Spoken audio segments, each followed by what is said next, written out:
Hello. Hello, Kimura. Hello, Maria. Hello, highly sensitive. Hello, Maria. Highly sensitive. SCJ, my girl, my lovely moderator. I need to count and see how many moderators I have. I need at least 2 or 3, I think. Just let me know if you want to volunteer to be a moderator. That's Janet Jackson. Hello. Did any of you see the interview yet? We're going to watch it together. We're going to watch some of it, most of it. We're going to get to what she say. Highly sensitive has seen it. I saw most of it on Sydney's, but need to see it again. Yeah, I know. We're going to watch it again. Hello, Ziggy Lee, Chick with a Crown. Yes, I watched it. I just don't know. I still wonder how Dr. Sophie is so involved when she lives in New York. I think there is enough finger pointing to go around. So you think that maybe Dr. Sophia may have something to do with it too?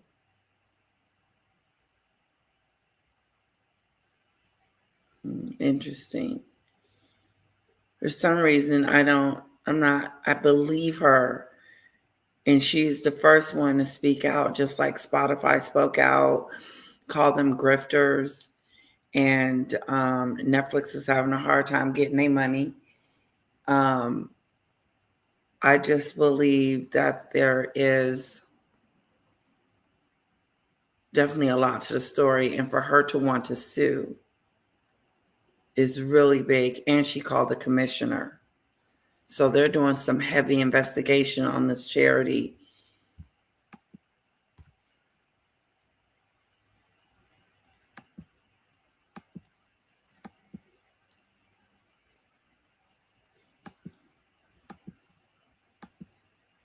Hello, Charlie. Hello, Dictator. Hello, I haven't seen you in a while. Oh, thank you. You're beautiful. Thank you for the compliments. Make sure you hit that like button, guys. Hello, Dale. Yeah.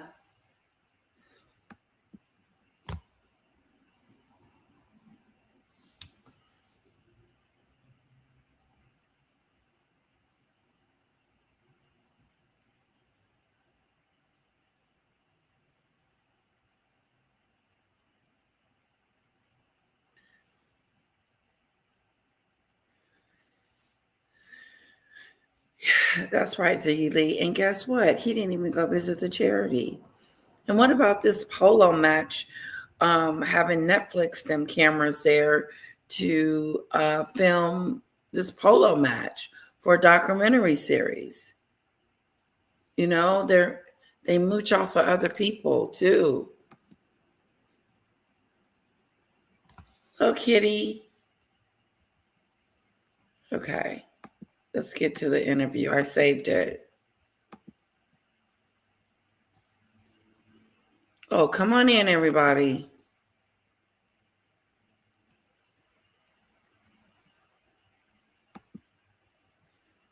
Come on in, come on in. Let's do the Mimi song.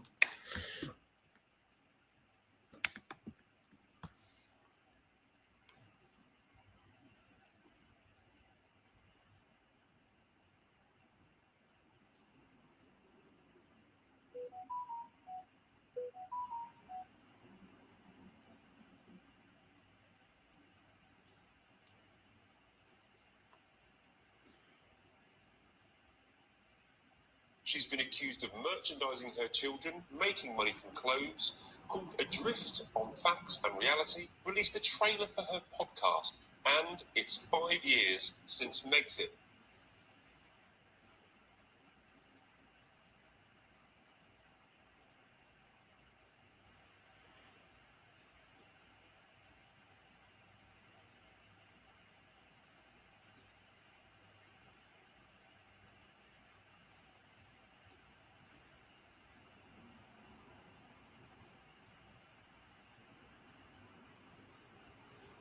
It seems that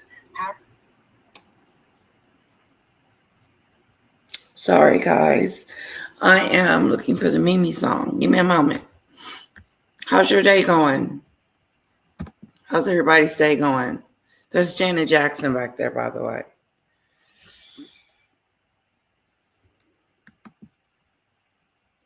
Hello, Nicholas.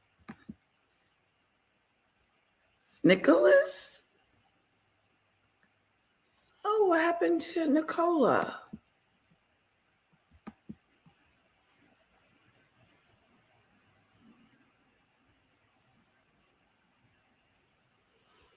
Yeah, Ziggy Lee, I want to know what you think about the situation. Like, do you think this is like it? They're in some big, big trouble, Meghan and Harry?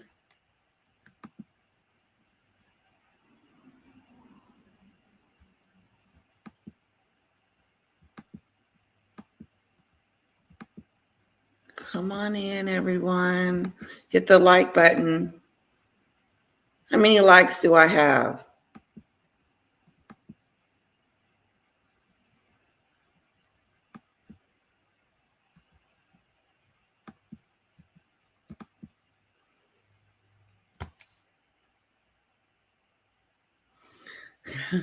Kitty said, let's hope they're finally in trouble. Susan, hi again.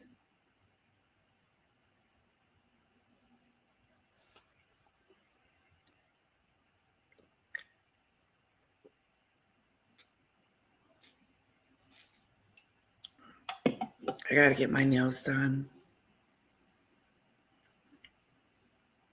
They're horribly looking. Excuse me. Not liking my hair today.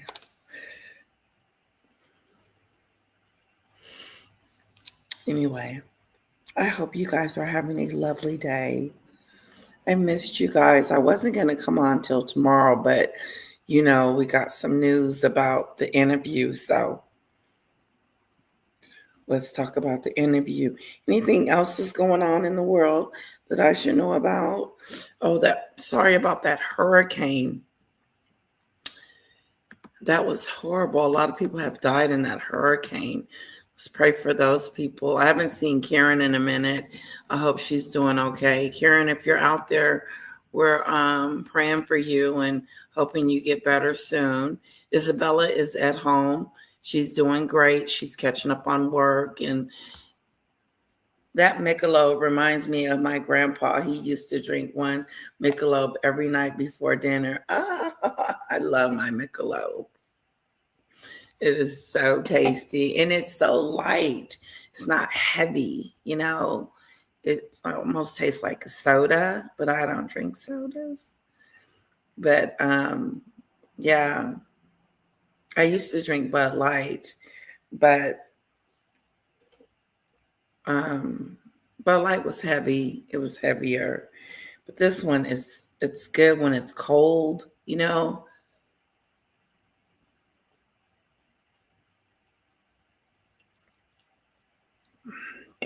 It's a really good light beer. It's the lightest beer you can buy, I think. It has 95 calories and 2.6 grams of carbs.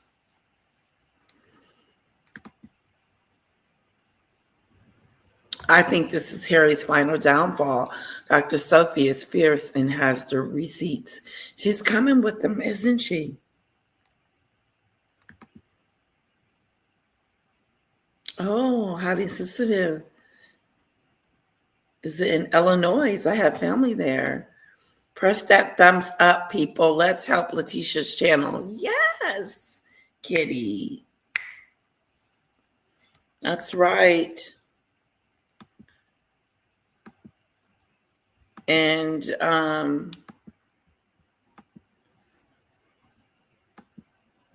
don't be afraid to make it wane, make it wane. Hello, Leslie.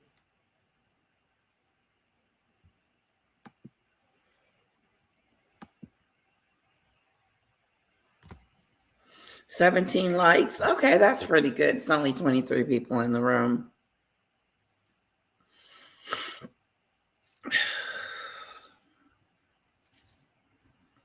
Yeah, I'm not feeling my hair. And maybe it's probably the atmosphere,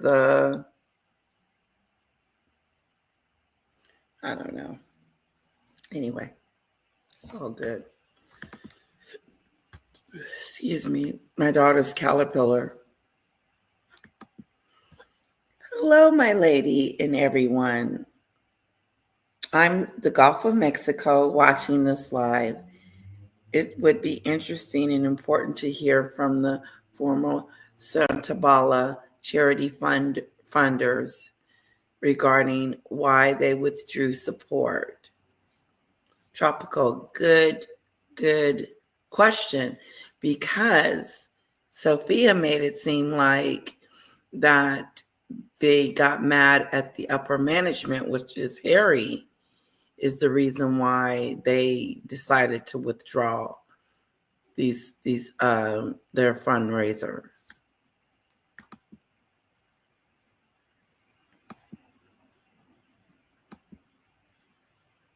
Thank you, Dale.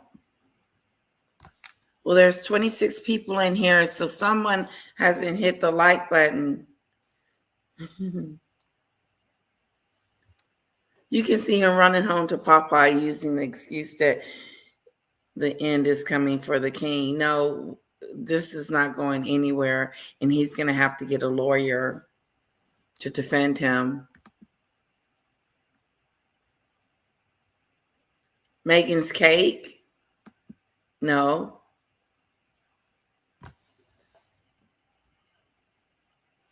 Oh, be careful, SCJ.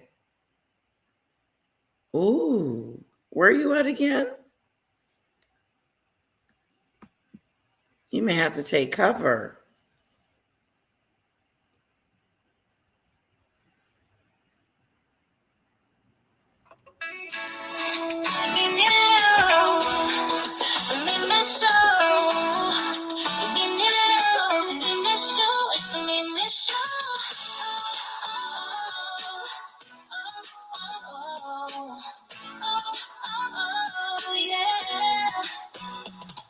Yeah, dummy long, dummy long, dummy long, dummy long, it's a mini show. Dummy long, dummy long, dummy long, dummy long, it's a mini show. Oh, oh, oh, oh, oh, oh, oh, oh, oh, oh, yeah. Mini show, dummy show, dummy show, dummy show. It's a mini show. Mini show, dummy show, dummy show, dummy show.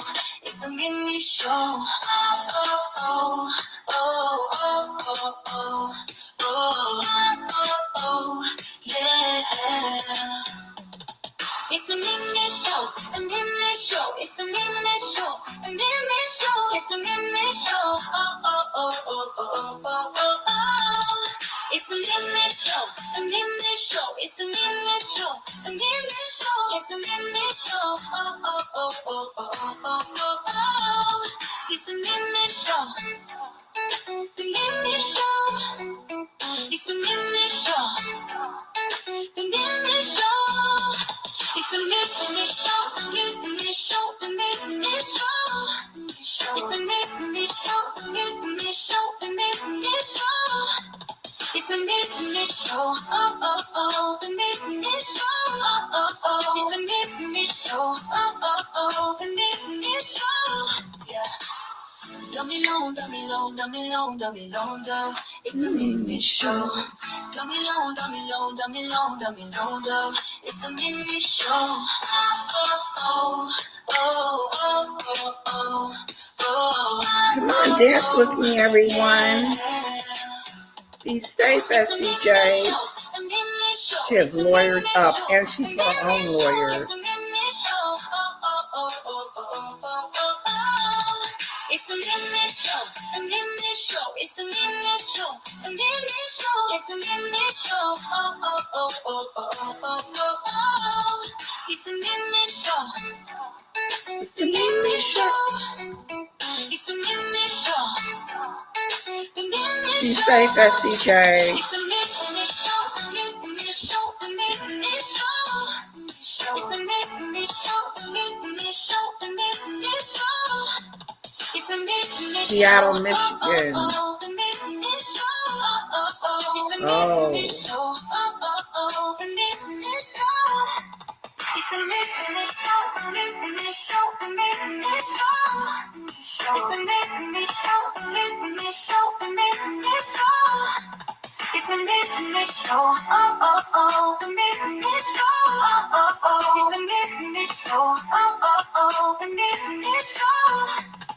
Yeah.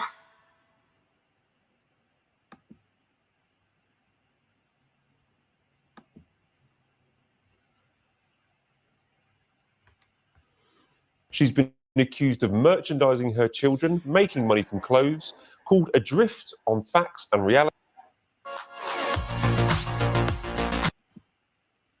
And can you imagine what that attack has done for me, on me, and the 540... Sophie, and thank you for talking to us. Sophie, you and I have known each other for many years, particularly. Okay, here's the interview, guys.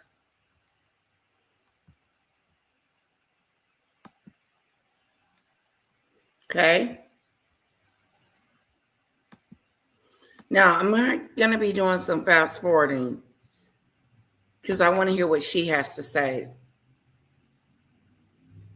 She mentions that about Meghan wasn't even supposed to be at the polo match. She wasn't even supposed to be there. And then she came at the last minute, and she brought a friend with her, and they didn't make arrangements for her to be there. And I'm going to let her tell you. I believe it.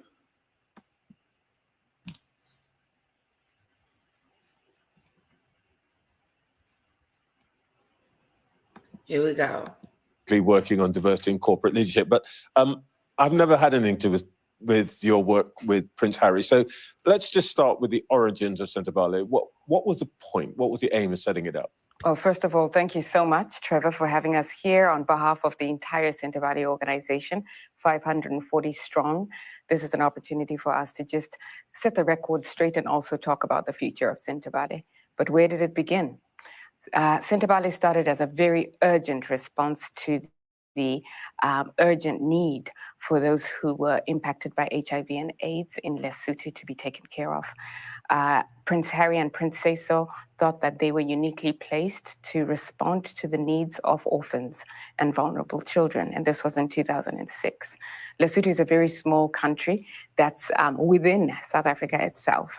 But as you roll on to 2024, the issues in Southern Africa are actually quite different. HIV and AIDS is no longer a death sentence.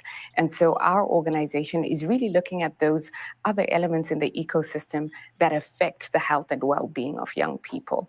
And so at Centaurvale, we're focused on health, on wealth, and on climate resilience of young people in Lesotho and Botswana. Okay, over time, it's built to be quite a big outfit. It's a multi-million-dollar outfit, I think. You were on the board for 6 years, and you've been more on board more recently. Sophie, let me start with you. When you came back as chair in 2023, what did you think was going wrong? Now, I'm going to answer this very frankly, but I just want to say normally I wouldn't want to discuss family business in this way in an open family forum. Business. But here we are, and I'll do my best to be frank in my disclosure. So when I arrived in July in 2023, of course, the first thing you do is you open the annual report, you look at the board minutes to see what it is going on in the organization. When you look at the I did a 7-year historical review of the financials, looking at our costs and looking at our revenue, so income. It was pretty obvious to me that we had lost quite a number of corporate sponsors, we'd lost some families, and we'd lost individuals who were donating to the organization. And there was quite a... So basically, since she's been there, she has realized through that she did a report, and the report was on a 7-year span on how the company was doing. And she said even up until that point, they had lost a lot of sponsors. So before she came on board, they had lost sponsors. You got that, guys? Oh, you're so welcome.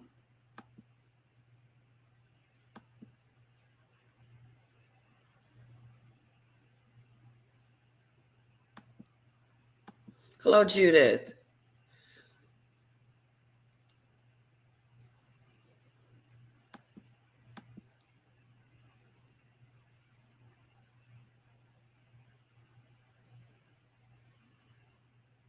What's interesting about this interview is that you've never seen someone come out at where they work or work with, come out and call them bullies.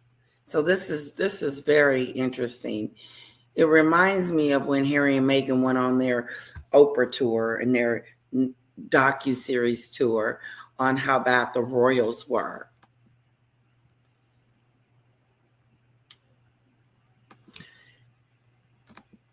Hello, Sassy Pauls. Thank you for stopping in to say hello, girlfriend. We get to hit that like button, sweetheart.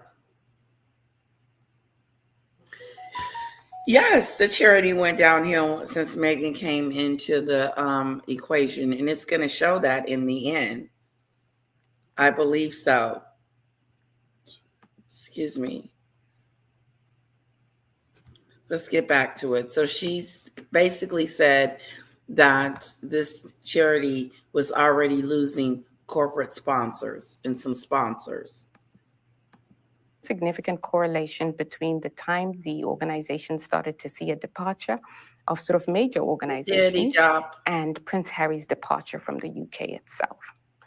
When you look at the board minutes, though, there is no discussion about what's happening with respect to some of our most significant funders. And then when you discuss with the senior executive team and ask why there isn't a conversation about this, the answer is it's really difficult to have this conversation because the instruction was it's an uncomfortable conversation to have with Prince Harry in the room. So the central point here is... And then when you discuss with the senior executive team and ask why there isn't a conversation about this, the answer is his departure from the UK itself. When you look at the board minutes, though, and there was quite a significant correlation between the time the organization started to see a departure of sort of major organizations and Prince Harry's departure from the UK itself. When you look at the board minutes, though, there is no discussion about what's happening with... So I think, and you guys correct me if I'm wrong, that she's saying when Harry departed, that's when you saw things going down. When Harry married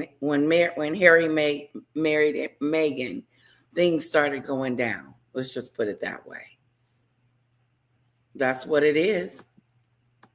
With respect to some of our most... Why did Harry leave the UK?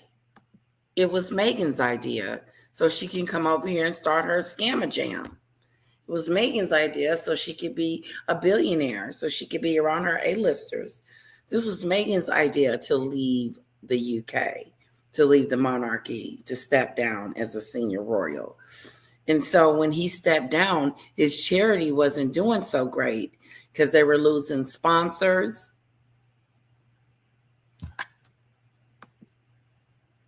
Hey, yay. Hello, Divine. We are watching, her name is Sophia. She is she's head of the Santa Bala charity that Harry was over. He was over it. And it was done for he did the charity for his mother. Harry did this for his mother and, in memory of her. So when he left the UK, the charity lost sponsors. That's what she's talking about right now. And she's saying, why isn't anyone talking about the sponsors that we lost? And no one's telling Harry what's going on because I guess they were afraid. So we're watching her tell her story. And Harry in the board of directors, according to Sophia, was trying to kick her out of the charity, trying to make her step down. She started in 2023, opened the book to see there wasn't as many sponsors. Okay. So Harry and Meghan's behavior had an impact on his charities, and they try to make you believe otherwise. I'm going to read that again, Nicola's. She started in 2023, Sophia opened the books to see there wasn't as many sponsors. She did a 7-year look. So Harry and Meghan's behavior had an impact on his charity when he left the UK. He hasn't been over there since 2024. So once in 5 years since he's been to the United States. He hasn't been actively doing anything with this charity. But when it came to the polo match, they wanted to have Netflix film the polo match. That's why you see her and Meghan all twisted up. But Meghan was not even supposed to be there. She came at the last minute for PR reasons. And Sophia also talks about how they use the media for PR. We know that Meghan does.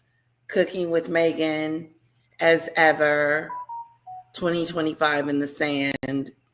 I mean, you name it.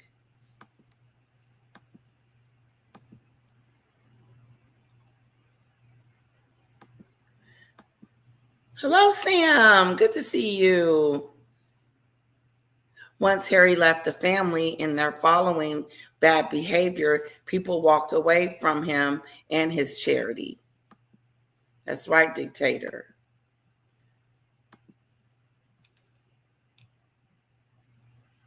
Okay, yay.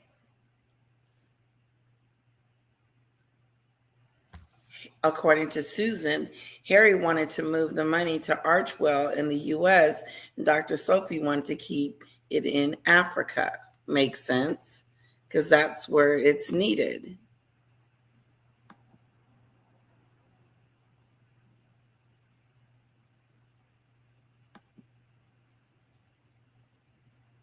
Okay. Significant funders. And then when you discuss with the senior executive team and ask why there isn't a conversation about this, the answer is it's really difficult to have this conversation because the instruction was it's an uncomfortable conversation to have with Prince Harry in the room. So the central point here is when you look at the risk register of the charity and funding, number one risk is that's Duke of Sussex. Yes. Is that your opinion, or? It is. It is. Ian, is that what you saw? Yes, I mean, I think funding. Number one risk is that's Duke of Sussex. It's an uncomfortable conversation to have with Prince Harry in the room. So the central point here is when you look at the risk register of the charity and funding, number one risk is that's Duke of Sussex. Yes. Is that your opinion, or? It is. It is. Ian, is that what you saw? Yes, I mean, I think there's something underlying that as well, which is quite interesting. So if you look at how boards of trustees should work, where the public gets their comfort from is that they live in a rules-based governance framework, which in this case is regulated by the Charity Commission. And you're expecting the board to act independently, to support the charitable objects and support the interests of the organisation as a whole. If you get some trustees or a part of the board which is serving an external party, that can create a number of difficulties and it can create dysfunctionality. Because if they are serving the external party over and above the interests of the charity as a whole, you can get into a muddle. To be absolutely clear here, you're saying, Sophie, number one, that what you discovered was essentially donors were walking because of the prince's reputation. Yes. Let me put to you what some of the members of the board had said about essentially these allegations. Sky News spoke to Dr. Kalele Leratoli early on this week, and she said, I'd been in all the meetings. Conduct of the board has been one of respect for each other. All of this came as a shock to me. What exactly is the difference then? Okay, I'll give Dr. Laratoli doesn't recognise the picture Dr. Laratoli doesn't recognise the picture you're painting. Yeah, so I'll answer that question in two parts, and Ian, it would be good to get your perspective as well. I'll be very direct with respect to Dr. Kelly. He had the worst attendance record. Ooh. And even when he was in the meetings, he didn't actually contribute that much. So I'm not surprised that he didn't know much of what was going on in the organization. To be fair, I mean, he's not here to answer for himself. Yes. But what he's saying is that when he was in the meetings, there was no conflict. Everything was pretty straightforward. And he can't see the allegations that you're making about poor governance in his experience. He doesn't recognise them. I think, as a matter of fact, I mean, he wasn't in all the meetings. And if you have irregular attendance, then you're not going to see the trend over a long time. He wasn't at the meetings. Here is here's the thing to remember. There were meetings definitely where Dr. Kelly was not present, and there was belligerence, and there was an insistence on raising of topics that were not even on the agenda of the day. An example might be Prince Harry decides on a specific occasion that he wants to appoint an individual to the board with immediate effect without having talked to me. It's not on the agenda.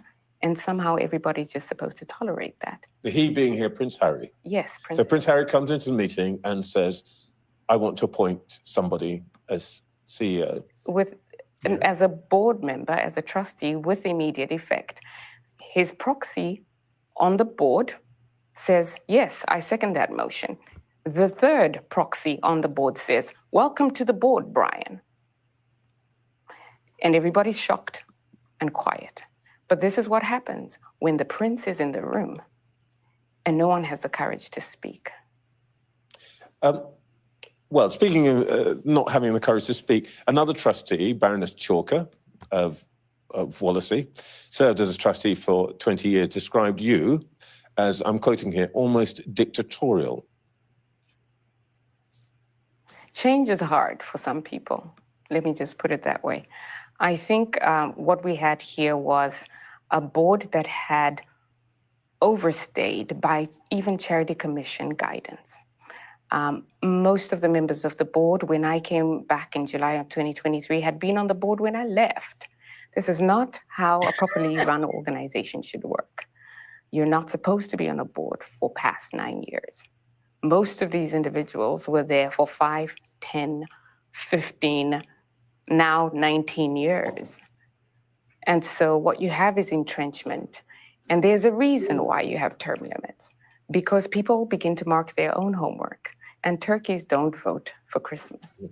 And so here I come talking about transformation and innovation and fresh ideas. Yes. What do you think the response might be? What you seem to be, let's deal with the elephant in the room here. We ain't changing nothing. Is this characteristic, this way of doing things, do you think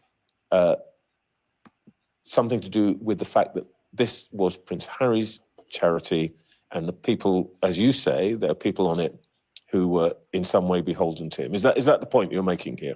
I think there's something very important about that, because when the charity was set up, it was structured in a certain way. So he was this was a young Harry, a youthful Harry that we were seeing. And his work for Centre Bali earned him the respect and admiration of nations, including this nation and also the people of Lesotho.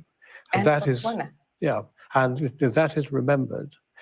And so it's understandable that at the beginning he would want to have some trustees around him to create some structure and guide him and all of that.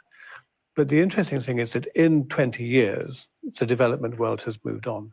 That structure will not attract the sort of large institutional funding which is needed to fulfill the ambition of the organization. people will be worried about where is the directing mind. Is it the board of the trust of the charity, or is it the patron? And that, from a governance perspective, is the central issue. Sophie, let's talk about where things, as you saw it, started to go wrong. Hello, RC. One of the incidents was the fundraising, the polo tournament, which is one of the ways in which Chandauka raised a lot of money. What happened? We were so fortunate to have the opportunity to do a polo challenge in Miami last year in April. We had a very generous family that was happy for us to use their polo grounds at a material discount. And then about a month before the event was about to take place, Prince Harry called the team and said, I'm doing a Netflix show. And I would love to. Especially when you've been there 15 to 20 years. And then now you're coming in there to make changes and make it better, to have all these great ideas. That's why they hired her. Now she's finna spill the beans. Come on, girl, with the juice. In Miami last year in April, we had a very generous family that was happy for us to use their polo grounds at a material discount. And then about a month before the event was about to take place, Prince Harry called the team and said, I'm doing a Netflix show, and I would love to bring a camera crew so that I can include some footage in this show. And so the team called me and tell me, oh, Prince Harry's made this request, so we're doing the things. I said, you can't be doing the things without seeking consent from the property owners, the sponsors, all the guests. Nobody signed up into being on a Netflix show. And so we have this discussion. Did you hear that? Netflix. That's Meghan's baby. That's Meghan's show. Now, so basically, they had a sponsor that was going to allow them to use their polo situation. And then Harry and Meghan takes over and calls her up and says, we want to use it for our next Netflix documentary. Remember the polo documentary? Remember when Meghan made her stand on a certain side of the panel? That's what she's talking about. So you got to get permission from the other people before you can start filming them. Idiots. Can we slow down the chat?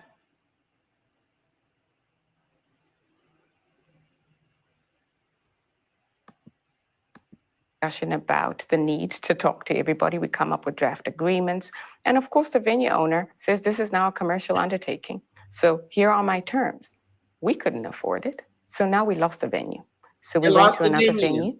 And the venue did not want to be on Netflix. They said, no, we do not approve it.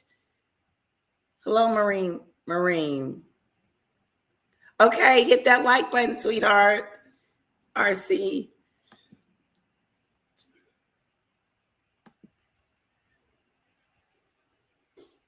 What's she cooking? Darcy?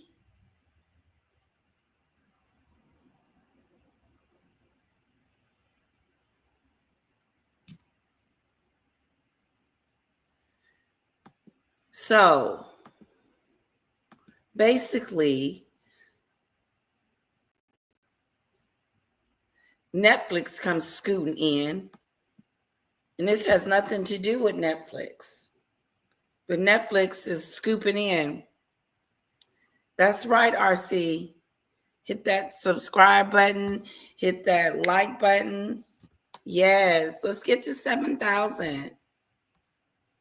Let's try to get to 7,000. I need your help.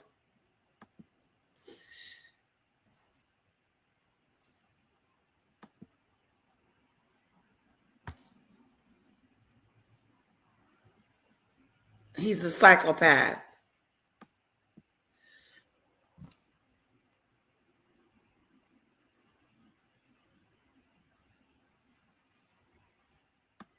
Now,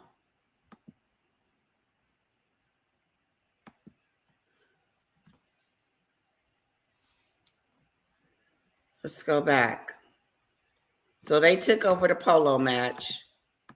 We were lucky enough that through Prince Harry's connections, actually, and a friend of his, there was another family that was prepared to host. The show went on, but there was a lot of disruption. A lot of people were unhappy because we worked on this for months. At the actual, on the actual day, we had Prince Harry, which is all. She said they found another venue to use, and now they're about to start, and everybody was unhappy. Nobody was happy about this situation. Always wonderful. The Duchess decided to attend, but she told us she wasn't attending. At the actual, on the actual day, we had Prince Harry, which is always wonderful. The Duchess decided to attend, but she told us she wasn't attending. And she brought a friend, a very famous friend. So you can imagine all of the activity that goes with these additional amazing people. We're excited about it. We would have been really excited had we known ahead of time, but we didn't. And so Stop the press. Did you hear what she said? She said the Duchess of Sussex said she wasn't coming to the event. And all of a sudden, at the last minute, she decided to come and to bring a friend with her. How rude. That's just like me having a party and then sending her an invitation and she declines. And then later on says, oh, I'm coming and I'm bringing somebody else. That is just rude. Put a 1 in the chat if you think she was rude, disruptive. This is all Meghan. She just brought up her name, said the Duchess of Sussex wasn't even supposed to be there. And all of a sudden she shows up. And when she shows up with a friend.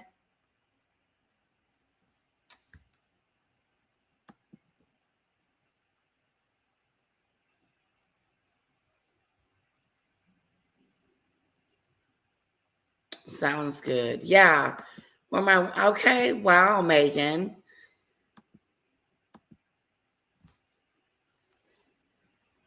Yeah. Just disrespectful. You guys know how it is to plan something for an event, and you got to have all your ducks in a row to make sure that everybody gets a plate and everybody is accommodated and everybody is happy. But Meghan thinks, oh, I can just jump in at any time and come. They're going to accommodate me. But not just accommodate her. She's the Duchess of Sussex, so she's going to be expecting a lot. And she said, like Sophia said, it wouldn't have been a problem. She said, but the Duchess of Sussex is coming. Now it's going to be all about her and not the event. That's what she was trying to say. It's not going to be about the event itself. It's going to be about Meghan and who she brought with her. Was it the photographer friend? Everything is always about Meghan. Remember that. On this channel, this station, everything all ends with Meghan. So just because we're talking about Harry doesn't mean we are excluding his Jezebel. His Jezebel has brought this doom upon him and his charity. This doom upon him and his charity. Why is she even being mentioned in this interview? She shouldn't even be mentioned in this interview at all. Now she's a part of the interview. No, what Sophia is trying to say is that Meghan came in and took over. This wasn't Harry's charity anymore. This was Meghan making decisions for Harry. Oh, you know what we can do? We can do the documentary, and then we can use it at the Santa Bala charity event. She was in the way.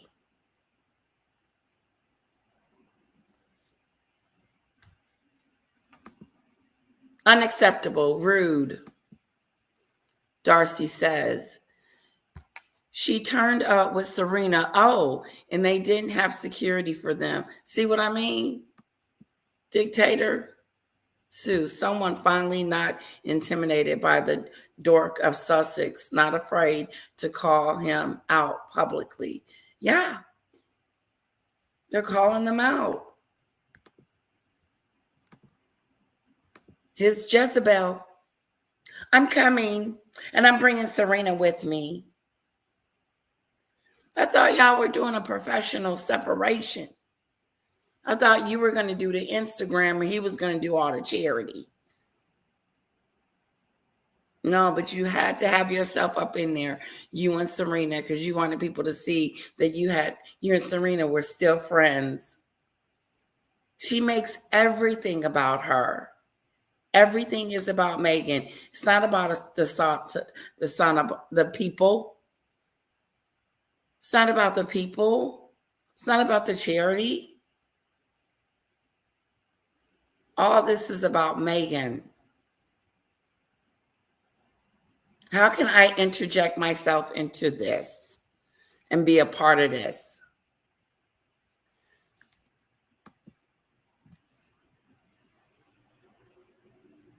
Darcy, Gwyneth has told her to come over and hang out and eat a piece of pie recently. So I don't know if they still kicking it or not, but it looked like it.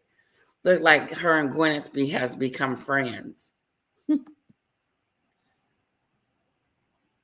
Yeah.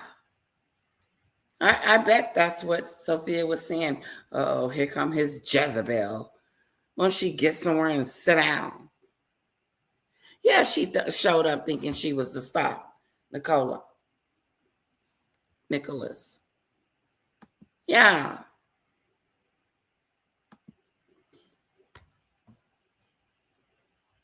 I'm sure she didn't know. I'm sure she didn't know, because if I had known and I was going with Meghan, I would have said, I don't feel comfortable. No, she didn't know she crashed it, and people were upset. And for Serena to be there, it's chaotic. And Meghan was expecting them to have security for her, I'm sure.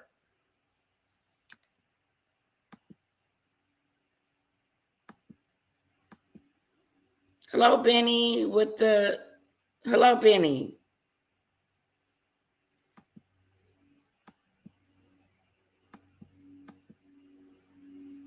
The professional separation lasted It lasted as long as It lasted as long as she stayed in the UK, which was 5 minutes. Yeah, she's gorgeous. I'm going to Harry. I'm a British born and bred living in Southeast Texas. Legally, Southeast Texas. Where is that? I'm in Texas too. Yeah. Southeast. My husband's mother lived in not Frisco, but God, I can't forget the name of the place. Harry and me again are equally narcissistic. Harry and me again. I love me again. I love that. Okay. Do I have a Sam, are you in here? Sam or SCJ? Can you guys slow down, speed up the chat if it's moving slow? She doesn't have any friends. She doesn't have any acquaintances that can leech off of each other. She doesn't have any friends. I knew, you know what? When we watched her show, Cooking with Meghan, none of them people were her friend. None. Some of them she had just met for the first time. Some of them people were her hairdresser. Some of the people she had did a podcast with and was meeting up from very first time again. I mean, these people, she doesn't have any friends. And why would you invite your friends over to an Airbnb and not your house? Stupid. It's too personal. Serena's big deal friend, that security would have had to have been adjusted last minute and nightmare. There it is right there, Darcy. Close to Galveston. I got married in Galveston. I did. I'm in like Dallas, Texas. But yeah, I got married in Galveston on a ship.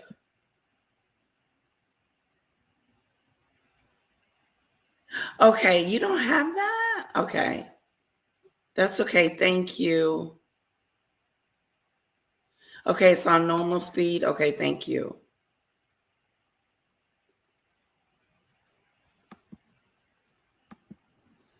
I don't think Meghan cares if she has friends that would require her to be one in return. I don't think so either. I don't think she really cares. Just long as these people that she sees, she's able to get something from them when she needs them. Like, I need you to be in this show with me, this cooking show. So I'm going to cook for you. So this is what is in for you. What is it in it for them? Nothing. Hello, Tram. Did you see her post it today? She hates the UK. Why would she post Happy Mother's Day? I thought I heard someone say, Trevor Colt say Happy Mother's Day today. So, and I was like, is it Mother's Day? Oh my God, I didn't tell my mom Mother's Day. Ours is in May. Yeah, because she still wants to be a royal.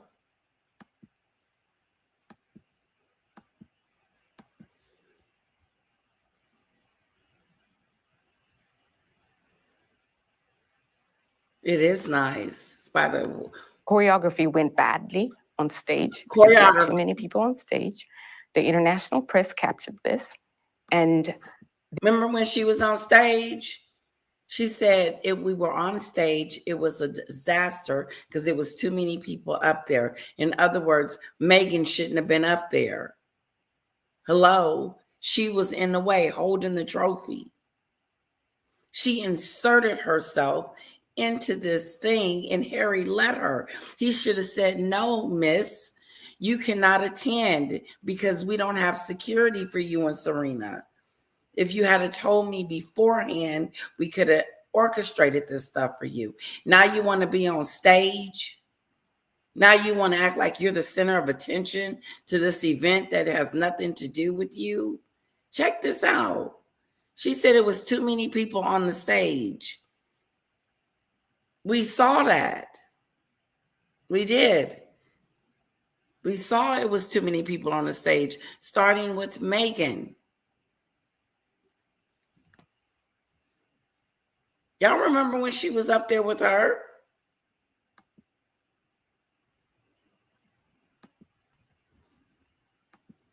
Who has a lot of UK friends?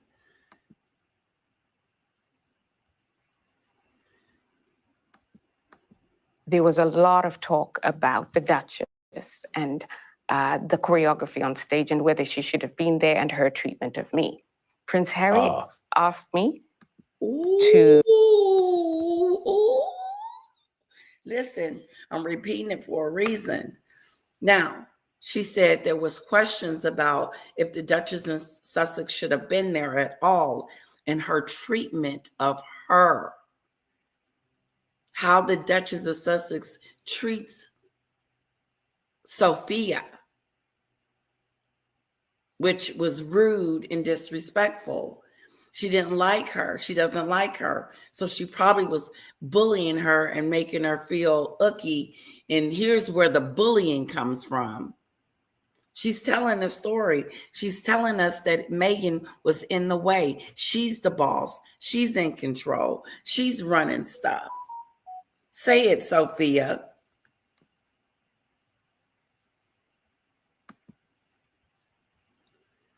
Duchess of Sussex on the stage in the way. And so the choreography went badly on stage because we had too many people on stage. The international press captured this.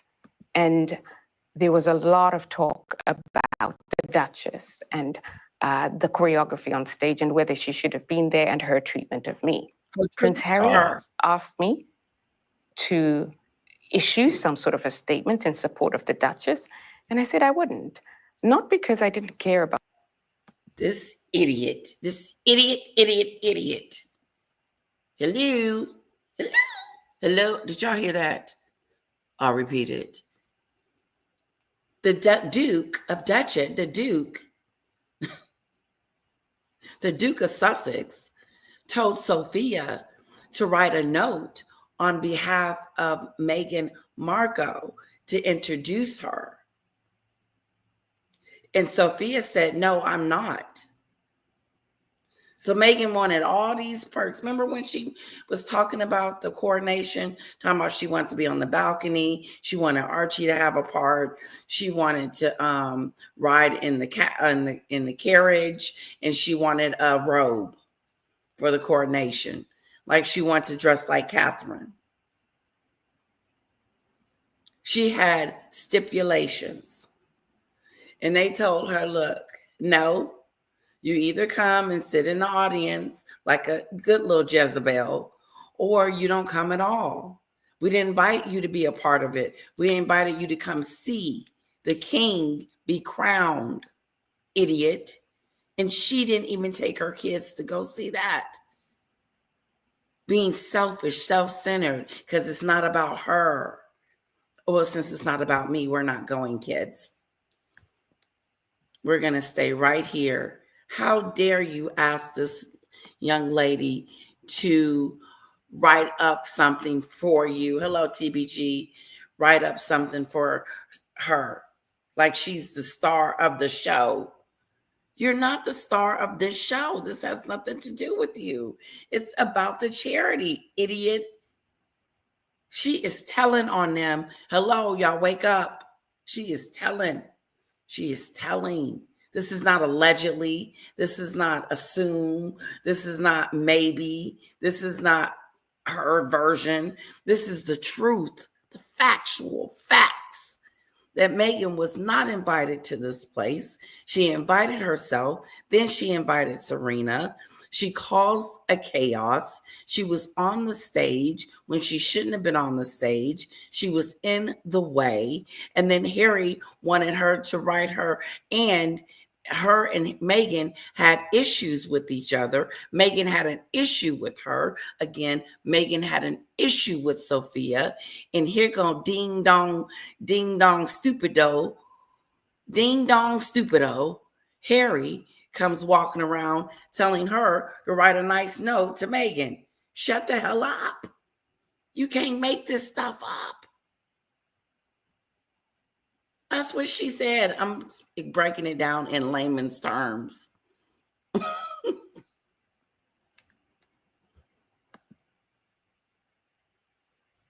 Oh, bye, Ziggy. You leaving?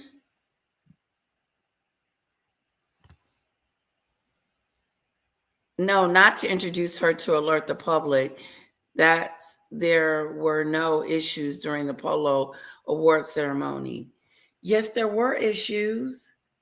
She just said it was too many people on the stage. Then she said there was issues between her and Meghan, her and the Duchess. There was issues there, she said. Then to make it not be issues, here come Harry with his dingleberry self to, oh, let's make my wife feel better than let's make my wife feel good. Is something wrong with Meghan? It is something wrong with Mimi again. She is too Mimi-ish. And now we're finding out even more. And normally we guess at it. We ain't guessing at it today. Is she not saying it or what? Put a 1 in the chat if she ain't speaking, if she ain't telling on Meghan.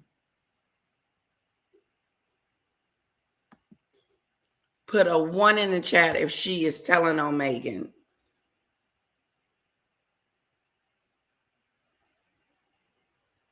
Right, exactly. Good one. I'm surprised that Jezebel didn't write it herself and put it under Sophia's name. But Sophia said no. Yeah, she wanted to wear a robe and be on the balcony. And she wanted Archie to have a part in the ceremony since George was going to have a part. And people were trying to tell her, I was at least, that Archie don't know nothing about the traditions and the what ins and outs about the UK. So he would be awkward, and it would be very awkward. And he probably would be scared and all this stuff. My baby can't be in it. Why can't he be a part of it? Because they're racist. Because you stepped away.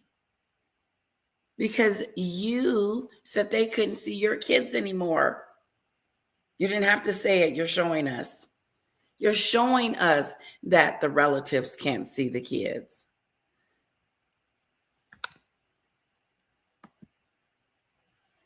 Time to cook dinner. Okay. Oh, okay, good. I'm off. Okay. Don't worry about me, Ziggy Lee. What do you think it is about Meghan that made Prince Harry fall for her? I'm confused. It wasn't the sex. Some people want to say that it was because Meghan was the Soho girl and she turned him out and all this other stupid stuff. That ain't that good. It wasn't that good. Get out of Dodge. Now, Meghan ain't an ugly girl, so he probably was looking at her looks. So that was probably one of the reasons why he liked her. And then she lied to him and started telling him how she was a philanthropist and a humanitarian and all this stuff, like his mother, and wearing her mother's perfume. And then she was a little dominant, and he liked that stuff. And he got caught up. Harry, you got caught up. That's why Donald Trump said, look, I'm going to leave you alone. You got enough issues with that wife of yours at the house. That's what he said. He said, I'm not going to deport him. He's got his own set of problems. He don't know how to tell her no. Get somewhere and sit down. You can't go to this. Get off the stage, Meghan. Just like she was marching with them two little shorts on. Remember when she was marching for the Invictus Games? Remember, she'd be all up in the Invictus like it's about her. You never see the veterans. You never see the wounded veterans. Only on a trailer. But you don't actually see it. That's that stupid stuff. She said she wanted her to write a note. A note.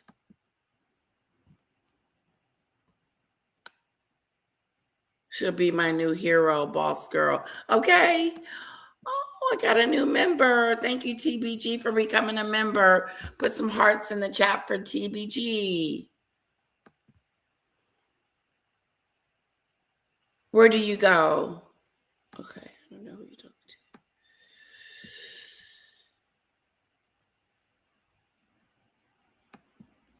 to. Okay, let's get back to this. And I got to just bring it back a little bit so we can hear what of talk about the Duchess and the choreography on stage and whether she should have been there and her treatment of me. Prince Harry asked me to issue some sort of a statement in support of the Duchess, and I said I wouldn't. Not because I didn't care about the Duchess, but because I knew what would happen if I did so, number one. And number two, because we cannot be an extension of the Sussex. What would have PR happened machine. if you had simply just said?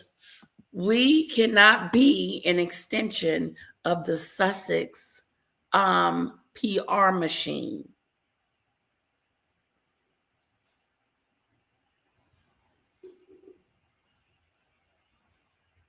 She's up. Yeah, she just.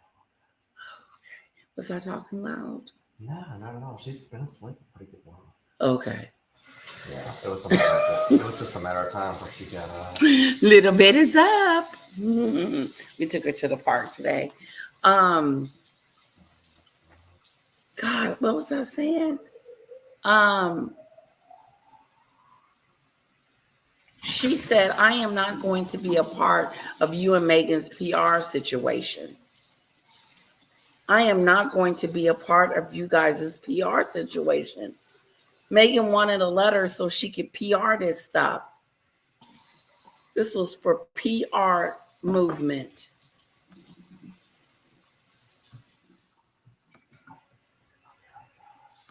PR. Didn't Meghan demand that Charles give a shout out to Archie for his birthday during the ceremony? Yes.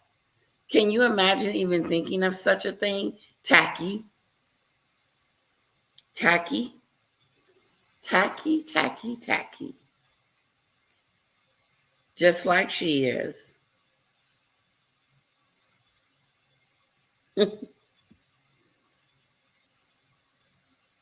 See, that's word on the street. Yeah, I would like to know that for sure. For somewhat, I believe that a little bit. But then when he found out that she wasn't, why did he stay with her?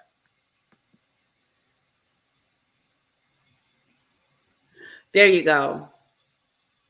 I like that one better, Ziggy Lee. She made him feel smart. How? When she was telling him he was the spare all the time, too.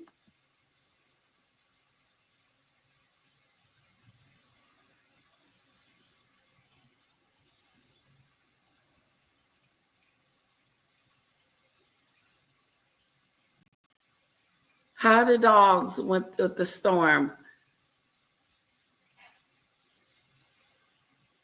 Yes, like a mother figure. Yes, Donald Trump girl. Harry and Meghan were arranged marriage. No, by Megan's evil spell. Yeah, I don't think they were arranged. Someone else said that. That's weird. Night, Leslie. Me too soon to bed. What time is it there, guys? Hello, Smart Maroon.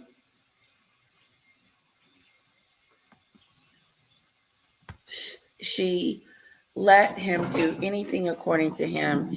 He dimly thought he was the only one she was doing kinky things with. Yeah, that's stupid stuff. And I really don't.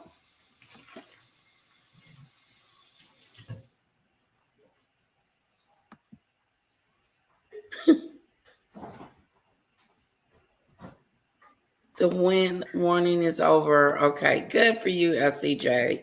She had a thunderstorm. Invictus needs to speak up. They can't. Thank you for the hearts, Darcy, for TBG. Damn, there's nothing but strong winds where I'm at. Ooh.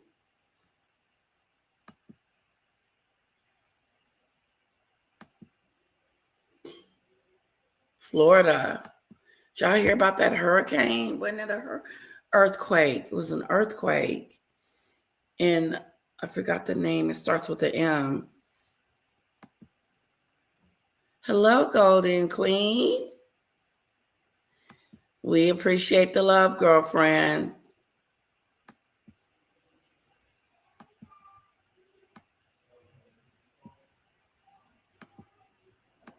SCJ, can you slow it down?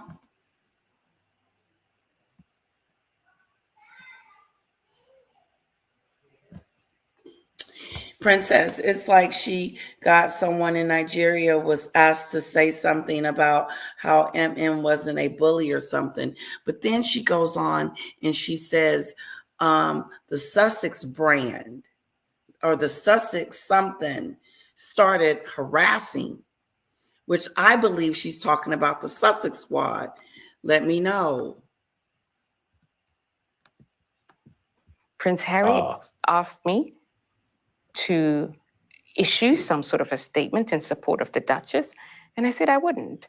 Not because I didn't care about the Duchess, but because I knew what would happen if I did so, number one.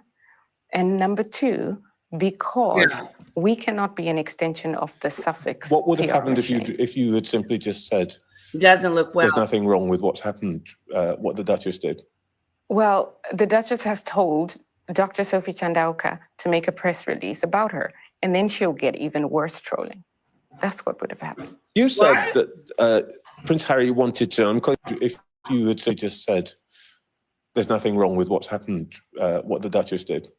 Well, the Duchess has told Dr. Sophie Chandauka to make a press release about her, and then she'll get even worse trolling. That's what would have happened. You said that Prince Harry wanted to, I'm quoting here, force the failure of the... And I said I wouldn't. Not because I didn't care about the Duchess, but because I knew what would happen if I did so, number one. And number two, because we cannot be an extension of the Sussex. What would have PR happened machine. if you had simply just said, there's nothing wrong with what's happened, what the Duchess did?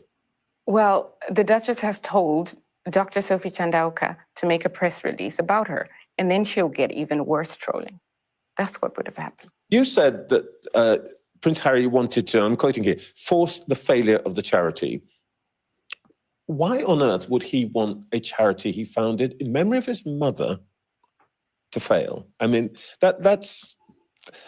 He would have some justification for feeling hurt at allegation. To be honest, as a last resort, really what Prince Harry wanted to do was to eject me from the organization, and this went on for months. It went on for months through bullying, harassment. I have documented... Hurt at allegation. To be honest, as a last resort. Why on earth would he want a charity he founded in memory of his mother to fail? I mean, that's... He would have some justification for feeling hurt at allegation. To be honest, as a last resort. Really what Prince Harry wanted to do was to eject me from the organization, and this went on for months. It went on for months through bullying, harassment. I have documentation. There were board meetings where members of the executive team and external strategic advisors were sending me messages saying, should I interrupt? Should I stop this? Oh my gosh, this is so bad. In fact, our strategic advisor for fundraising then sent me a message saying she wouldn't want to ever attend any more board meetings or bring her colleagues because of the treatment. When that failed, Prince Harry started to brief. Did you hear this? Harry became his wife. He started bullying her. Am I right?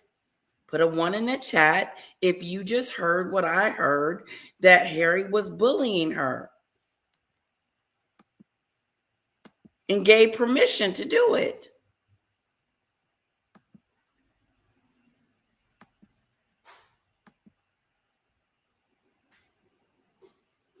Hello, Leslie.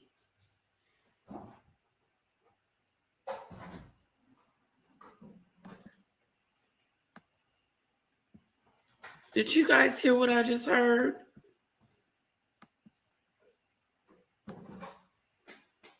Hello, Luna. She made him into the victim of his family.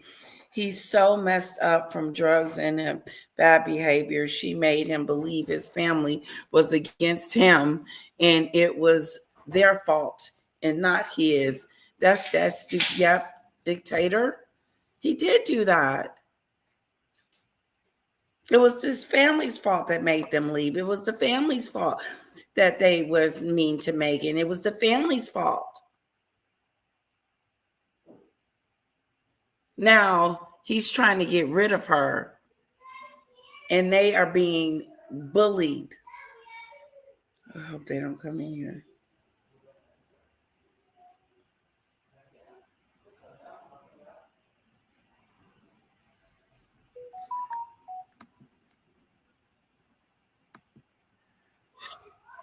The Sussex PR machine.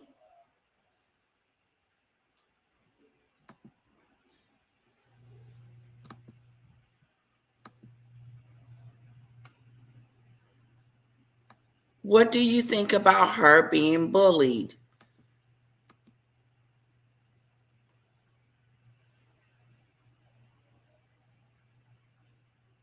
Oh, yeah, I wasn't for a minute. Oh, shut up, Trevor. Who? Wondering if she has a reason to keep calling her the Duchess and not Meghan. Oh my God, of course she's got to call her the Duchess. Sue, she told everybody in that office that she's the Duchess of Sussex. She told Mindy in her book, in her show, I'm the Sussex now. Good point, Sue.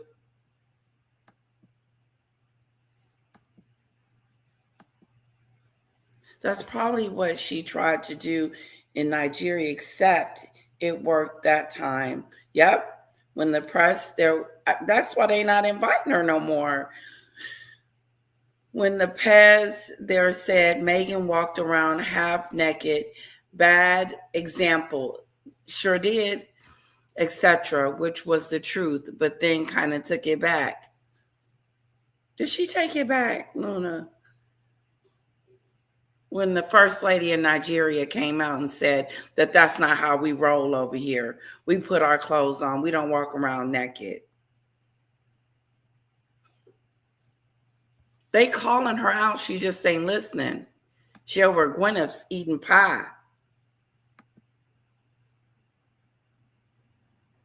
Yes, she does. And she speaks so eloquently well. Okay, you guys are on it. I see the ones in the chat that Harry was bullying this woman. Wow, Harry, that's not a good look for you. That's not a good look for him. Now he's being called a bully. I mean, I know she came out and said it the other day, but to hear it come out of her mouth, wow. Then had the audacity to ask her to protect his vile wife in the public eye. Yeah, send a note out for her, a press release.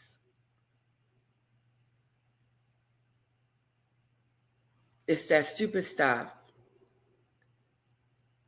We are starting to see the real, we talk about it, but to see it, she's a bully. We read it, but now we're hearing it actually come out of someone's mouth. And she is not just talking about Harry.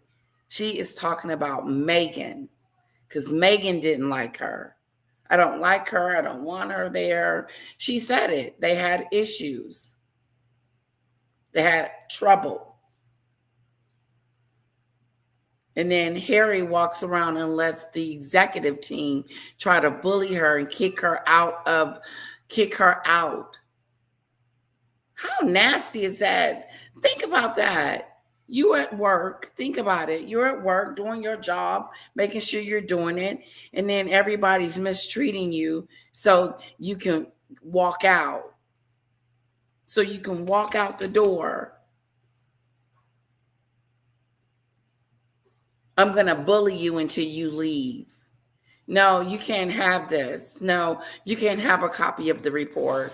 I thought I sent it to you 2 weeks ago. Stupid stuff like that.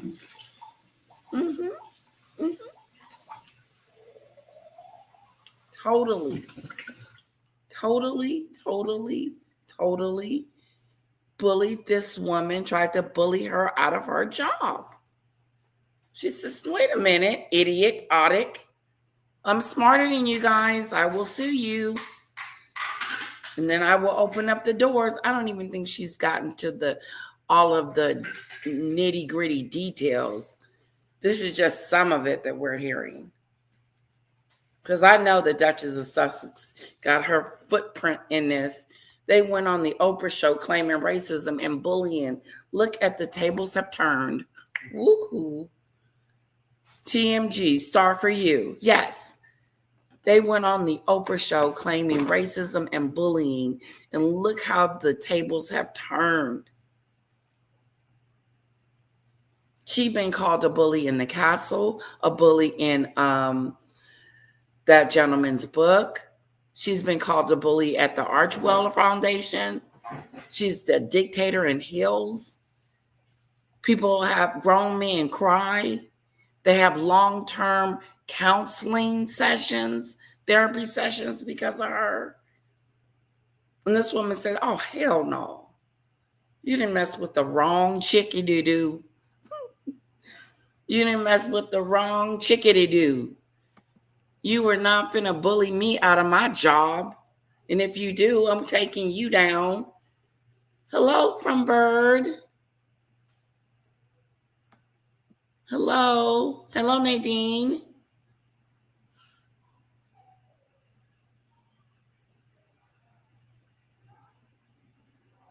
Yep, that's exactly what she did, Nadine. Nadia.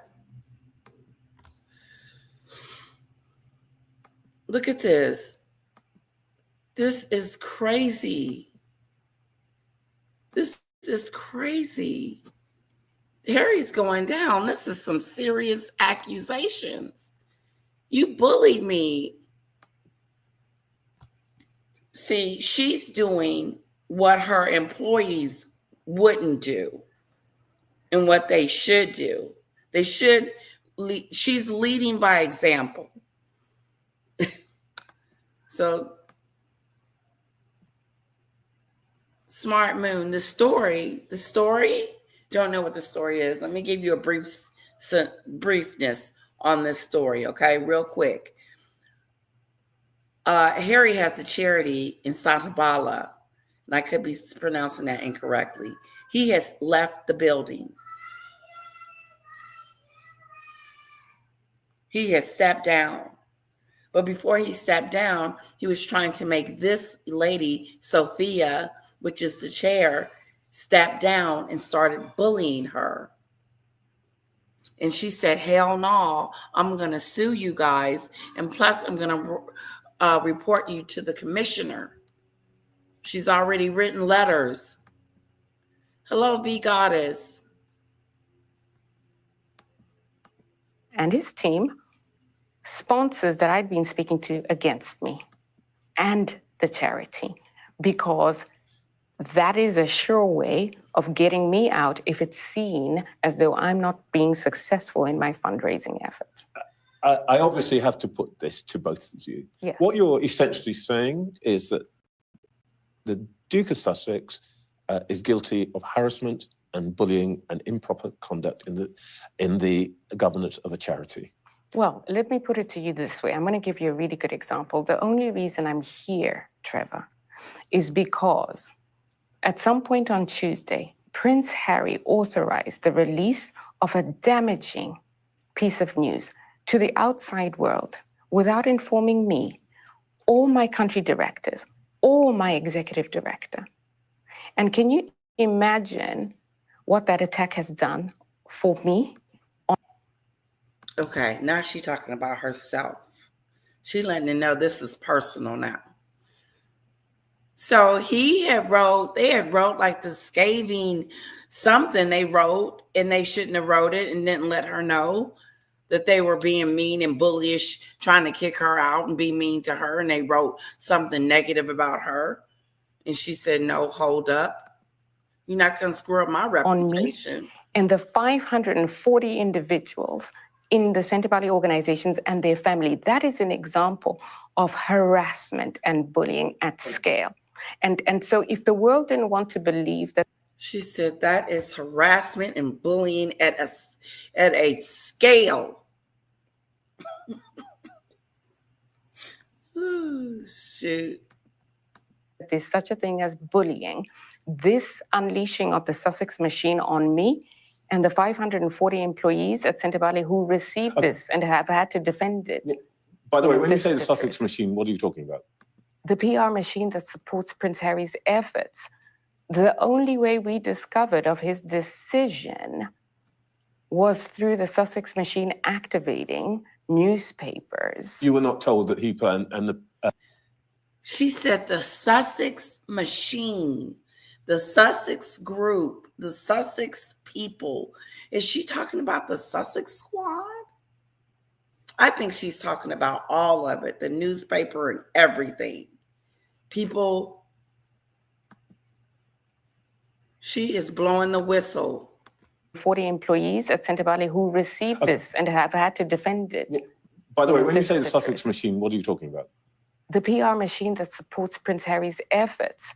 The only way we discovered of his decision was through the Sussex machine activating newspapers. You were not told that he planned and the Princess planned to resign. We were informed that they have the intention to withdraw if I went to the High Court and succeeded. All right. Well, look, there have been accusations against you also. Yes. As I said, Sam, Baroness thanks Chalker for said that you coming. were dictatorial. But on the polo match, which we've talked about, the accusation is that the financial backers were upset by your conduct, and also that you hired expensive consultants without board approval. Well, that's just not true. Ian is witness. Well, look, I mean, another source from who was a trustee apparently told a national newspaper that the trustees were supportive of moving fundraising towards America.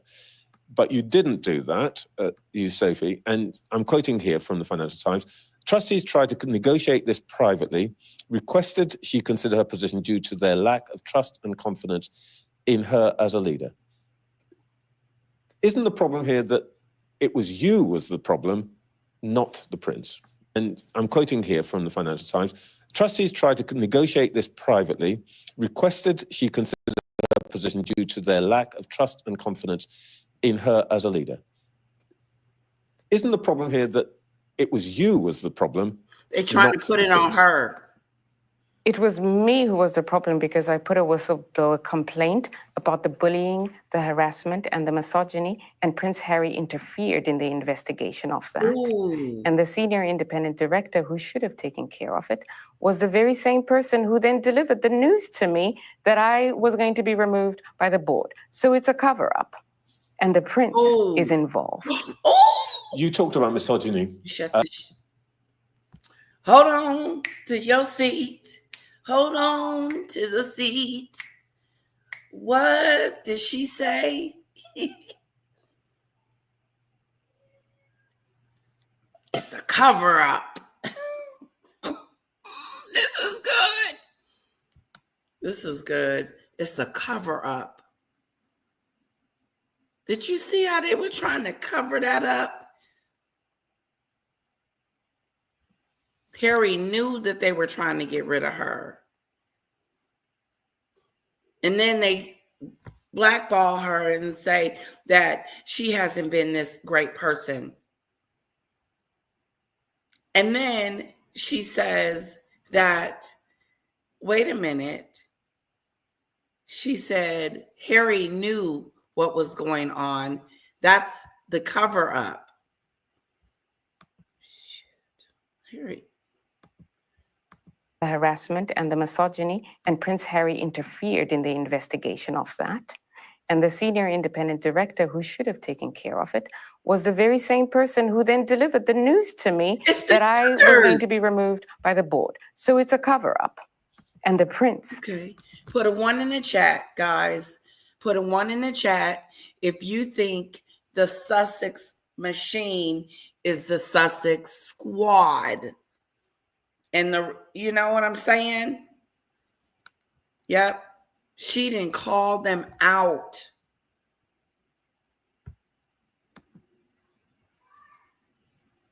They messed with the wrong female. Meghan has met her match. And they're going to be putting up with that. Your idioticness. You didn't mess with the wrong smart woman. Okay?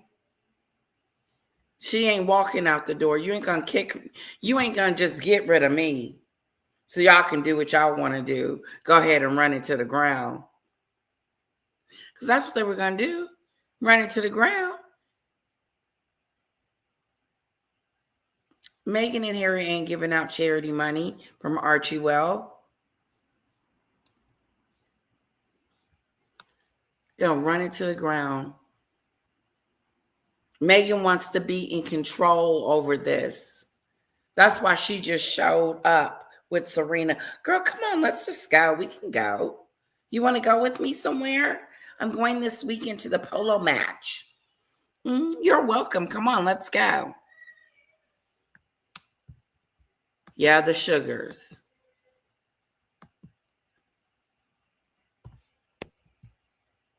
Bye, Sam. There go those ones again.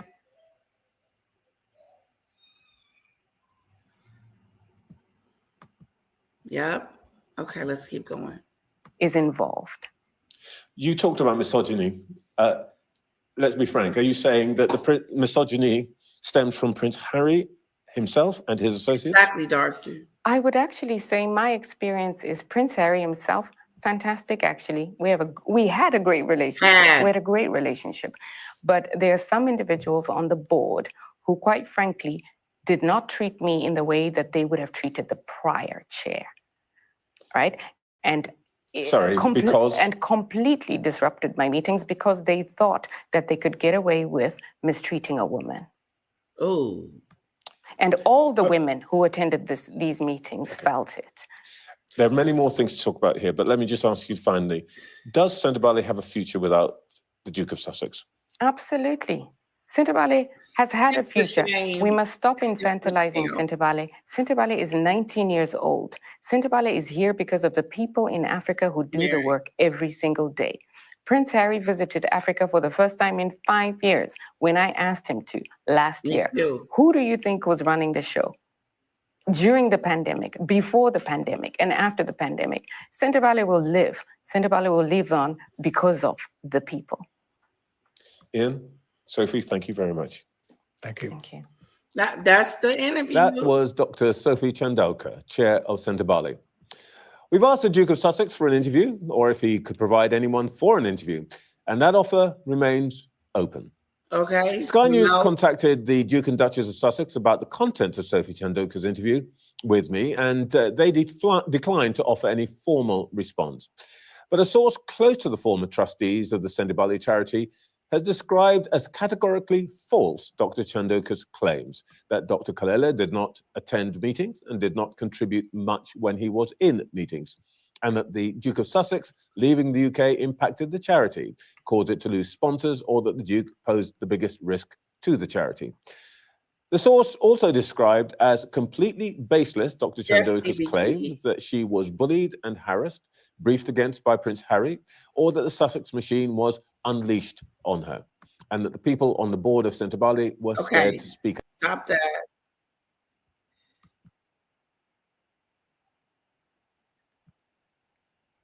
Okay. Now, I think I may have Vanessa's video, or wait a minute. Okay. Here we go. Go up. Let's see.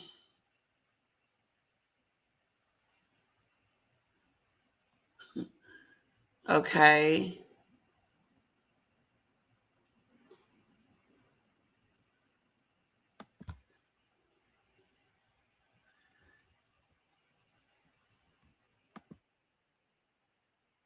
Okay, we can't do that one. It's got music.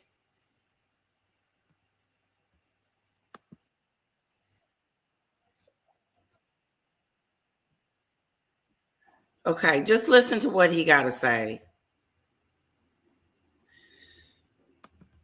Hold on. Let me share my screen. I don't know why I stopped sharing it.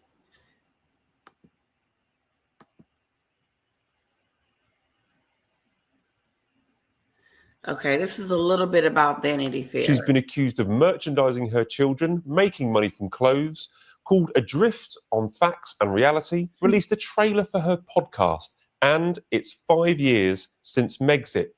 Where in the near catastrophic car crash of a week do you want to start, Bronte? That question is the equivalent of one of those absolute Whopper burgers. I literally don't know where to bite first. Where should we start? Okay, well, Should we start with Graydon Carter? So this is the former editor of Vanity Yes. Fair, and he was talking about an interview in 2017 that Meghan did with the magazine. It was a front page cover, and I think he said that she is adrift on facts and reality. Is that an accurate description? well, it came after he explained that she seemed to be a bit put out. I think the word was challenged because the reporter was obviously asking about the fact she was dating Prince Harry. That had come out less than a year earlier. They went on to get engaged a couple of months later. It's the reason she was in the magazine, let's be real. The Suits was popular, but she's an ensemble cast member. And so she was a little put out. They weren't talking about her charity work instead. And so for him to then say she was a bit adrift from reality, I think is a fair assessment, because obviously that's what the conversation was going to be and went on to be, and what the cover was. So look, I will say this happened in 2017, so some years ago. Can't be helpful for her, given the start to the year that she's had, to have someone else, though, kind of going back over something and criticising her publicly like that. It's not the first time, though, Arthur, is it, that it's maybe been pointed out that she may be bending the truth a little bit? I mean, And can you imagine what that attack has done for me, on me, and the 540 individuals in the Centre Valley organizations and their family? That is an example of harassment and bullying. Dr. Chandauka was quite aggressive, but I think that what she was trying to get across was that Harry had landed this bombshell without telling anyone at Centarbly about it. So suddenly their founder has resigned, but nobody at Centarbly knew about it. So she was very taken aback. Okay, I think I got something so. She else then I'm gonna watch. gave her interview Well, look how to kind of redress the balance, and she is then accused. By the way, when you say the Sussex machine, what are you talking about? The PR machine that supports Prince Harry's efforts. The only way we discovered of his decision was through the Sussex machine activating newspapers. Which isn't necessarily how you or I would see it, but professionally, I suppose it could be called bullying tactics, because he is the founder of the charity and he suddenly resigns without telling the chairman of the charity. So technically, she's right. She's blaming Megxit for a drop-off in support. She's blaming the fact that Harry is based in America, and she's blaming the fact that his particular brand, especially after the publication of his book Spare, his particular brand has really a bad reputation. Although he gave 1.2 million of his Spare earnings to Centarbly, it seems that Harry has been the main donor to this charity for some time, and now that's dropped off. I don't think Mrs. Chandauka regrets anything. I think she's a force to be reckoned with. She's very bright. She's held some very senior positions, but she's also, I think, got quite a big chip on her shoulder. I would think she's a real force to be reckoned with. Sophie, thank you for talking to us. Sophie, you and I have known each other for many years, particularly working on diversity in corporate leadership. I want to talk about. I've never had anything to do with. He feels increasingly like he doesn't know what to do. He sort of has no purpose in life. She has stolen every single aspect of his identity in so many ways: his role as a prince, his role within his family, with his friends, with the military there in the UK.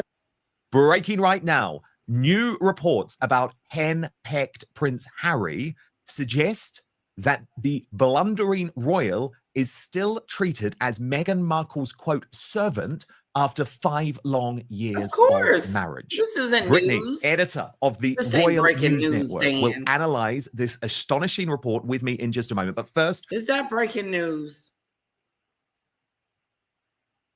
Let me let y'all hear it again. He said this was breaking news. This is not breaking news. He feels increasingly like he doesn't know what to do. He sort of has no purpose in life. She has stolen every single aspect of his identity in so many ways: his role as a prince, his role within his family, with his friends, with the military there in the UK. breaking right now, new reports about hen-pecked Prince Harry suggest that the blundering royal is still treated as Meghan Markle's, quote, servant after 5 long years of marriage. Brittany, editor of the Royal News Network, will analyze this astonishing report with me in just a moment. But first, I want to take you through it. Radar Online reports, as Canada's Prime Minister Justin Trudeau took the stage at the Invictus Games Vancouver Whistles 2025 closing ceremonies on February the 16th to congratulate the event's athletes, he also had a few words for Prince Harry, who founded the Adaptive Games for Wounded, Injured, and Sick Military Personnel. You are the one That's who a turned this into a shame. reality, he said. 20,000 attendees cheered, and Radar Online can reveal that Prince Harry got emotional. But they report that then, with the fanfare over, it was time to go home, where after falling out with the royal family in 2020, Prince Harry faces an uncertain future with Meghan Markle. While the Invictus Games event was an achievement, a source said, when it's over, it leaves a void, and this year was no exception. Ooh. Harry didn't know what to do with himself. Ooh. Now, the source added, in regards to Meghan's Netflix project, she's got everyone around her hustling. It's all about Meghan now. Yeah, Critics it's said always Prince been Harry's about devotion has come at a Meghan. price. According to insiders, Dan, wake up. This one, you digging deep here. We already know it's always been about her in everything. And she's been telling Harry what to do from the beginning. Red alert. the Duchess calls the shots, from continuing their feud with the royal family to their charity and business deals to their friendships. Yes. The insider said, Harry doesn't have a social life apart from her. He used to have a lot of friends in the UK, but since Meghan came along, he doesn't talk to them, much less see them. It was subtle at first, sure but those now. friends have the It impression is she doesn't falling. want him hanging out with people he knew when he was a bachelor. The source added, she's done with Britain, and no doubt that's caused tension between them. Each time Harry goes back, it's a negotiation. The insider explained it shows an imbalance in their power dynamics. Oh, God, Despite yeah. that, the source said it would have to be Markle who pulls the plug on the marriage. The insider added, Harry seems terrified about what would happen if he were to walk away from Meghan. Wow. Brittany, absolutely fascinating stuff. Okay, What do that's you make of good. it? I mean, I'm not surprised in the slightest. We had a People magazine article, I believe it was from last year, maybe the year before, talking about, and this is a very friendly publication to Harry and Meghan, talking about how she makes all the decisions in their lives, basically, that she is the one who rules the roost. And so I imagine Harry gets a high when he goes to Invictus and he enjoys it so much, because I do think he Ooh. genuinely enjoys being with the veterans. But I think he feels increasingly like he doesn't know what to do. He sort of has no purpose in life.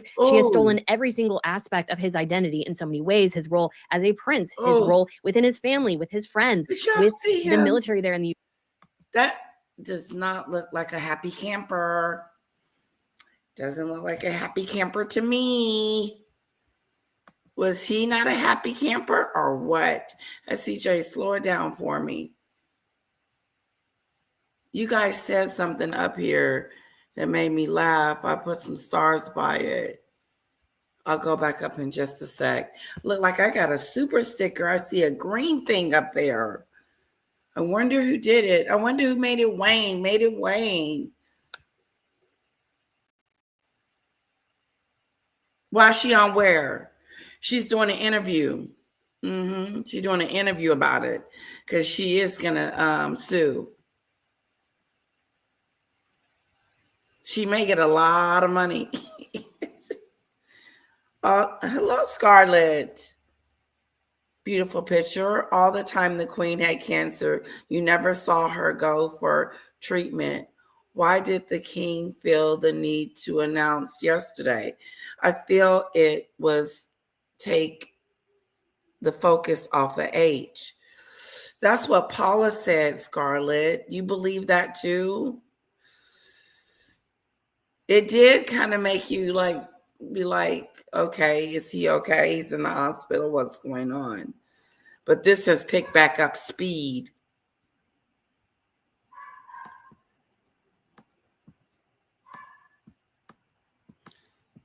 Oh, crapola.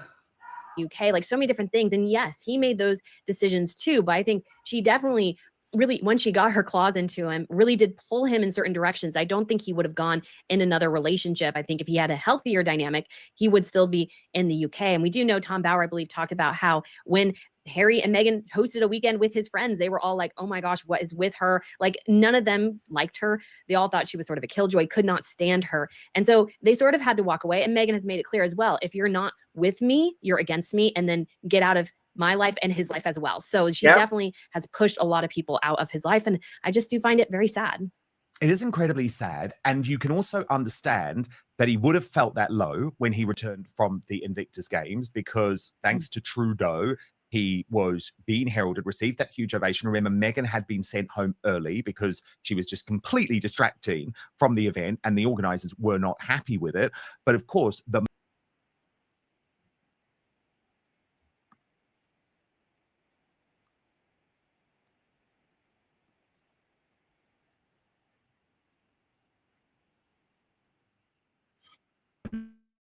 delayed because of the criticism surrounding her disaster tourism.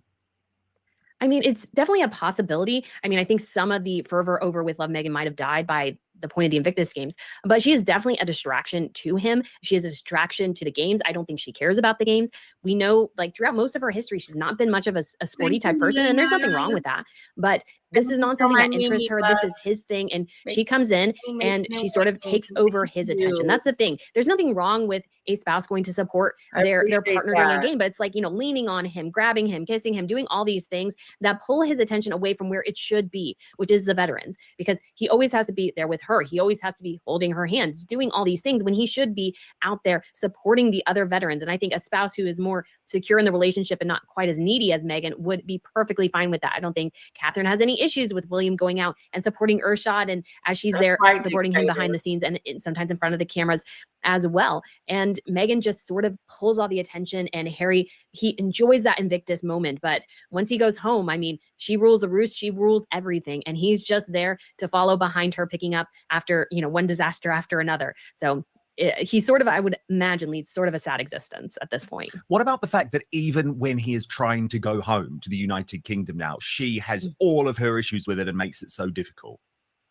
I mean, when it comes to especially like the security issues and everything, I think she's like, it's partly his, I think, delusions on this. Like his family needs all the security to come back. But I think she feeds it, and she prevents him from bringing his kids back. I'm sure every time he goes to the UK without her or even with her, it's an absolute battle because she hates it there. They didn't fall for her BS in the UK. And so like she knows she's not really welcome, and she has no desire to go back there if she can't get a fan base to follow her. I mean, I'm sure she has fans there, but it's just something where she can't allow him to interact with his family, with his friends, without her being there, because heaven forbid he doesn't follow the party line anymore. And again, I think that's incredibly sad. Healthy relationships generally don't result in one member completely cutting off the rest of their family, but that's definitely what's happened with Harry and Meghan, and she definitely doesn't want him hanging around with any of his friends without her there, I don't think. No, that's the thing, because we know that some of his old friends, Brittany, are interested in an intervention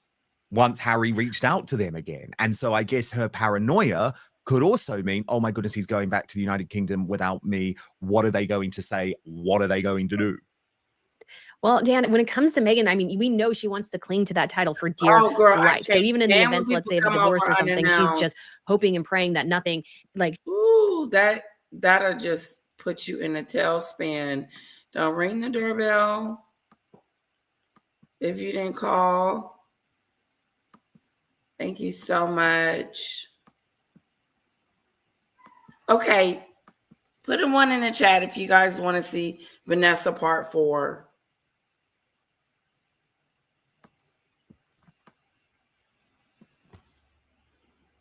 Vanessa, you know Vanessa. We saw her yesterday, but it was part 3.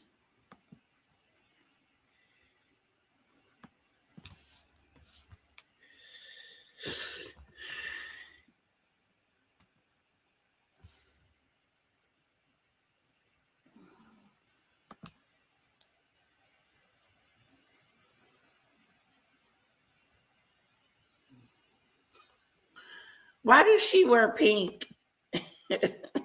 She wears pink all the time. Vanessa. Look, they weren't paying attention.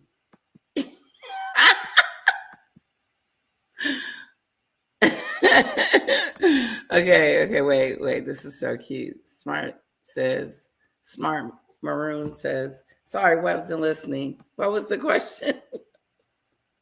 That's okay, I'll repeat it. Vanessa, who wants to see Vanessa? New Ziggy Leaps. I saw Ziggy Lee before I even put it there. I said, watch Ziggy Lee. Said, oh no, not her. She doesn't like her voice. Okay, is there something else y'all want to see, or should we shut it down? It's either Vanessa or we say goodnight.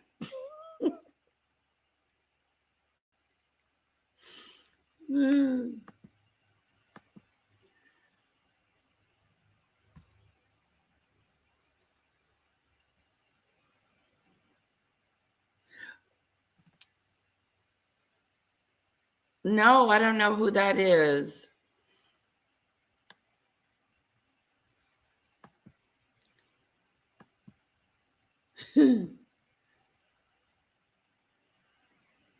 She does moan.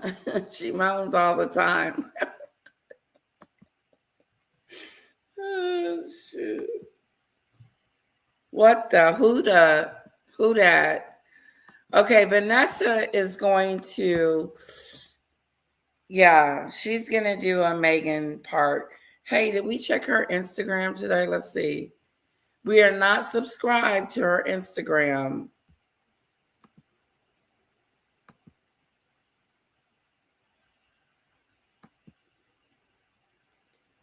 Okay. They probably over there thinking about all the stuff they got to do. Like she's got to get a label. She's got to get trademark. She's got to get some stuff done. If she's going to be as ever.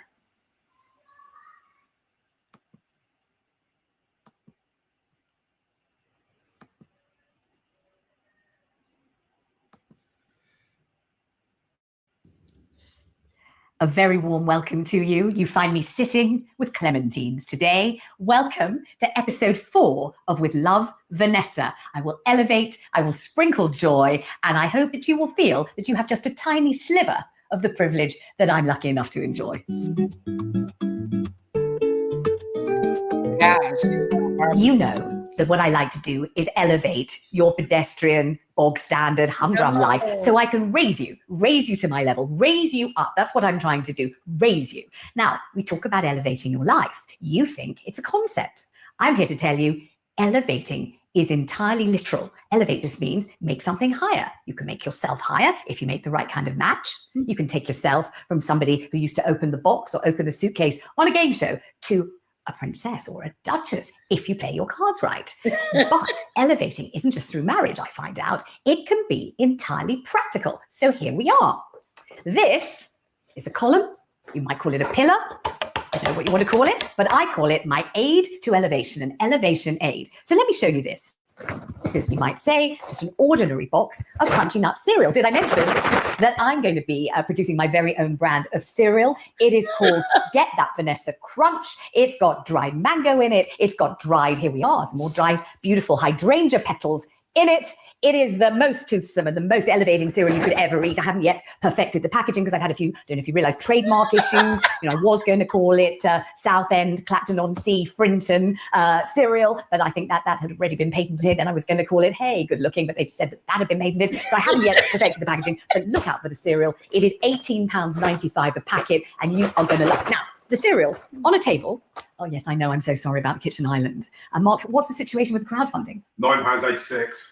Okay, it's climbing in slow increments, but I the moment Netflix, and if you could just pump this program in their direction so that the CEO stops just lying on his back sunbathing and enjoying a BJ from some willing person, and instead realizes that this is a show that should be commissioned. When they do, I will borrow somebody else's kitchen with a gorgeous kitchen island. At the moment, I'm so sorry to confine you to this. Okay, elevate, Vanessa.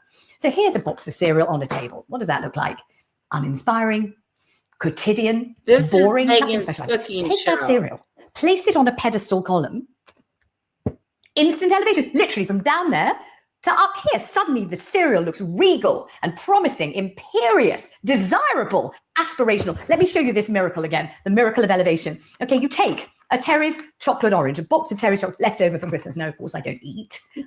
That's not something that you would do in my position. Eating is not a thing. Serving is a thing. Making something look gorgeous and sprinkling, of course, my limited edition Hydrangea petals, though, that is a thing, but eating I would not do, of course not, because otherwise I couldn't maintain this magnificent hourglass figure, which I was just going to say my husband, I don't actually have a husband, I'm single at the moment, but I'm trying to get one. Really appreciate it. So here's a humble terraced chocolate orange left over from Christmas. Look at it on the table. You wouldn't look at it twice, would you? Elevate it, literally, make it higher. Okay. Put it on a pedestal. You're thinking, is that pedestal Vanessa Doric? Is it Ionic? Is it Corinthian? I'm saying, it doesn't matter. As long as it elevates, that's all you need to know. Look at that on that pedestal there. That could come from Windsor Castle, that terraced chocolate orange. That could come from Buckingham Palace as it reclines there splendidly in this magnificent pomp and circumstance on this pedestal. And let me show you this. Now, this is a half-eaten package of cheddars. I mean, I don't know who could have eaten them. It is true I live alone. I'm not sure that I'm going to admit in public to ever eating something quite so unelevated. But you take that humble half-eaten pack of cheddars that I might have got on an EasyJet flight back from Torremolinos. But anyway, and you pick them up. You see, you literally elevate them. I probably got her talking fast. I'm going to step back. Enjoy those cheddars in their isolated, elevated splendor. Take this as a tip from me. What you are lacking is the means to literally elevate. So purchase a pedestal from my collection. It's the Vanessa Elevate, Elevate, Elevate pedestal. Now, I am selling these for the bargain price of £179.50 sterling. And you can have them in any finish you like. You can have them in an Etruscan mural finish. You can have them in a, gosh, I'm the wall of a cave Neanderthal finish. You can have them in Elizabethan fleur-de-lis finish. You can rag roll them yourself at home to show off to your friends that you've only known a couple of minutes. But this is the key to elevating. Purchase this pedestal and you will see your life grow taller before your very eyes.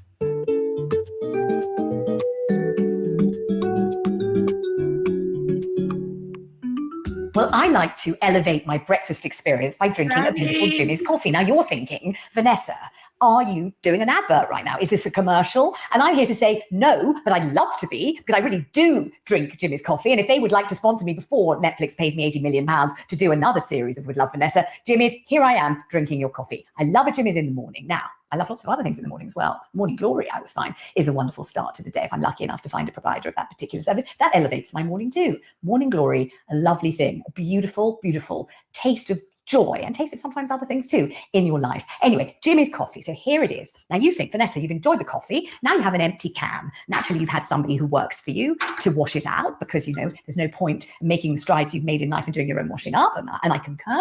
And when you do adhere to all the beautiful life hacks and tips that I give you and elevate your life, you might be able to afford somebody to wash up your Jimmy's coffee can too. And I really hope you will swiftly and soon. So here I have a beautiful, clean, empty can of Jimmy's coffee. Do I just toss it in the garbage? Do I fling it into the wheelie bin, as we say quite amusingly here in London, England? No, I don't. Conservation is at the very heart of my heart and the soul of my soul. So what do I do? You take a small decorative serviette. I prefer to call it a napkin. I think you'll find as you elevate your social circles along with me that people will normally refer to it as a napkin. And then you separate the gratuitous, superfluous layer at the back, a little bit like my last relationship. You separate yourself from that gratuitous, superfluous layer. You fling the superfluous as far away as you can and hope never, ever to have your doors darkened again, either your front doors or indeed your back doors. You don't want any of your doors darkened again. Then you take what remains, just layer one, the pretty one, of your decorative napkin. You take your Jimmy's coffee can and you lightly spread it with this unguent paste, which is called Mod Podge, which you can get from almost anywhere. And then you just artfully, see that? Append your lovely decorative napkin in whatever pattern you so choose to this lovely can. And the next thing, really a veritable miracle will occur. Isn't that correct, Mark? Yes. Would you like to show how the miracle unfolds? Look at that. That is one I prepared earlier with a different, beautiful paper napkin. And when it's all done and finished, this is called decoupage. It's something that Victorian ladies used to enjoy doing. You take a tulip, you place it in your decoupaged former Jimmy's coffee tin, now an exquisite cloisonné vase made by your own fair hand using less than a whole paper napkin. Isn't that enchanting? It's enchanting. Yes, it is, Vanessa. It is. Yes. Yes. I got anything else you'd like to contribute to this one? Do you want to talk about this, Vanessa? This is this was actually a bauble that you could hang on a Christmas tree, and I gave it my decoupaging attention. I elevated it. I took it from a humble bauble to an exquisite cloisonné apple decoration that could grace any tableau, really. It would be a centerpiece of any tablescape. No. Anything else you'd like to contribute, Mark? Would you like to talk about that one? Yes, this is another former Jimmy's coffee can, now in an exquisite iteration as a wonderful vessel. and cloisonné vase. Would you like to talk about this one? Absolutely. This is, I would say, Fabergé in effect. This is one I did earlier. Look, I am single. What the hell else The am I other supposed to day do? we were having a Until I'm snapped up by my own prince, my knight conversation in shining armour. I've got to keep busy somehow. And I don't see Did you say what about anything Tinder? wrong with her It would have to be cleavage. Raya, but I heard that the only people on it are prostitutes and David But Williams. Too Strong would think that that would be too much. How many of these have you actually done, Vanessa? Well, I mean, not quite sure. I haven't really counted. Some of these tulips are a little large for the vessel. How many have I done? 400 or 500, I suppose. Oh no! When you elevate, you just need somebody who works for you to fill them with water, maybe a little bit of gravel, so that they are levelled. But I think you'll agree that going from this to this to this means that your life is elevated.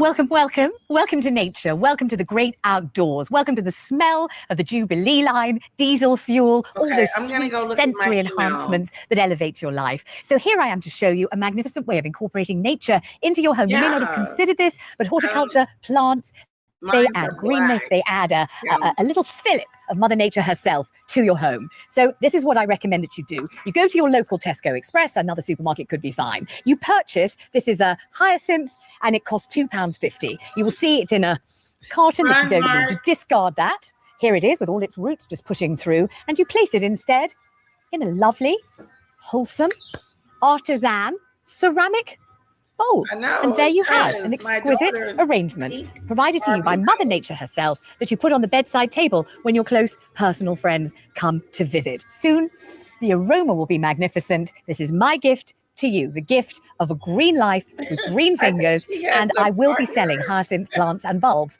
on my Vanessa. You can take a horticulture, but you can't make her think range. She's in her garden.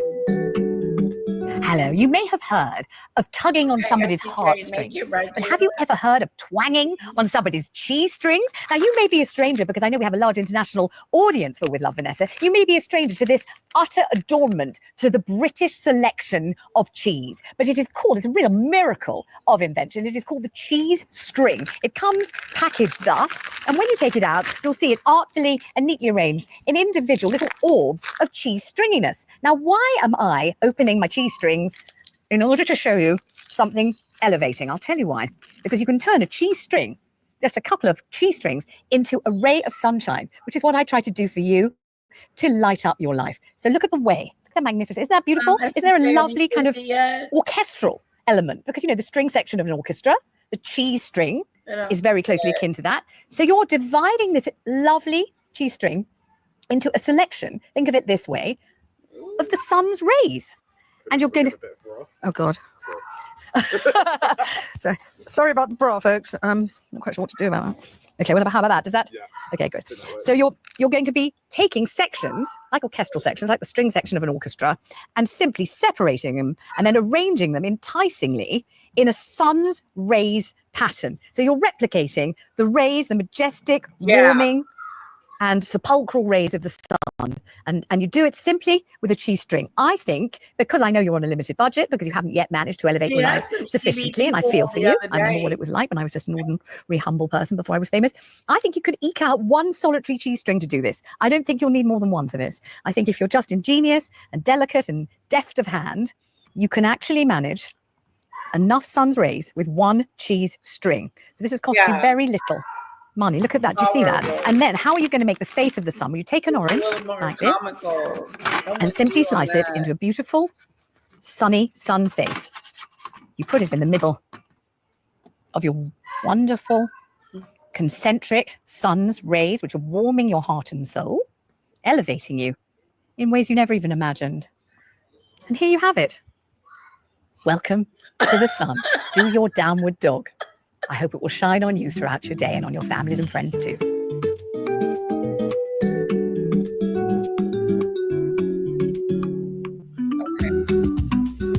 Oh, SCJ, I didn't.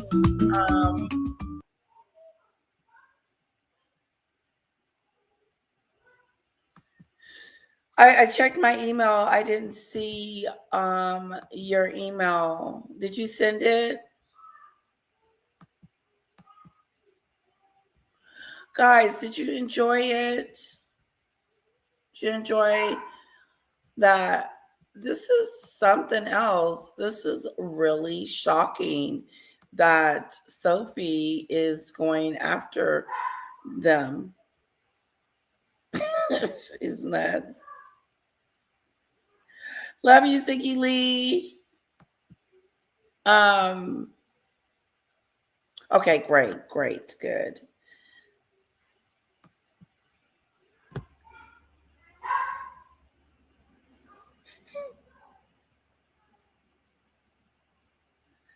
Too strong would never. I know. Ziggy, so good to see you. Take care, girlfriend.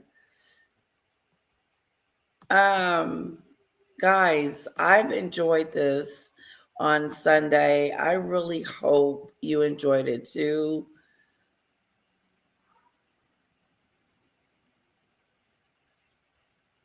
Oh, wow. Okay.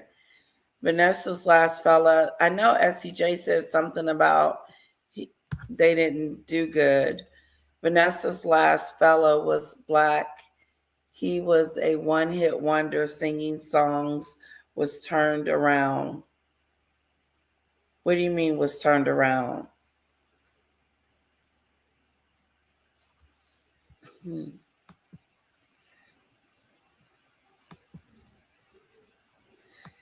Better than... Oh, you're fine, honey. Rocket reality. I do remember which one I said I was going to send. I don't remember saying I was going to send it one lately. Oh, okay. Well, just whenever. Sophie is that Black lady that is over Harry's charity. She's the chair. They tried to kick her out on the curb. Yes. I think it's spelled S-O.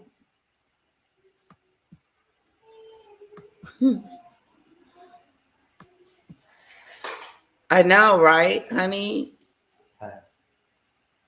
You did, Diddy Bob. Thank you. I don't know if I'm doing a good job or not. Sometimes I wonder if you guys are having fun, because that's what I'm here to do, is entertain you guys and make you feel good and enjoy it, you know?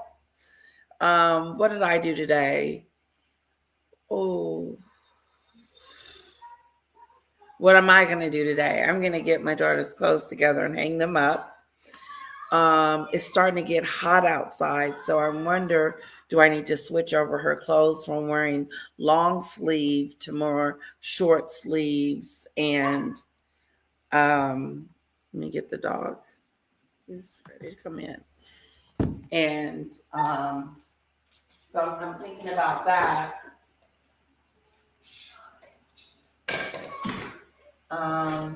What else? We were going to go see Mama today, but we changed our mind. Mama called us and said, "You guys coming?" I said, "No, we're not going to be able to make it." So we just decided not to go. But we should have went. But we ended up going to the park and stuff and hanging out at home.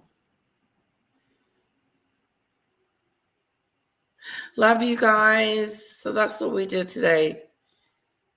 Oh, wow. He cheated on Vanessa? Shame on him.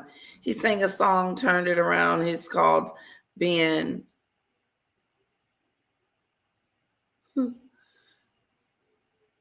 Oh.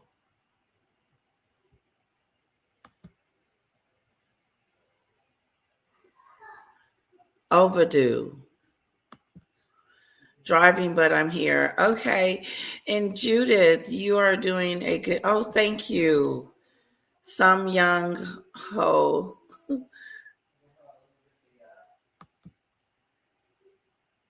Thank you. Thank you, guys. I appreciate that. We'll see what happens tomorrow. I don't know if I'm going to do any more cooking shows. I know I'm going to be cooking. Did you guys enjoy it? I didn't really know what the hell I was doing. I was like, I think we should do some other topics though. Email them to me. Let's see what other topics you guys are interested in. And you know what? Before we go, let's do this. I'm going to invite someone to come up, and don't be scared. You can turn off your camera. Okay. Just turn off your camera. I know SCJ is driving, and she said a long time ago, I'm going to come up, but she hasn't.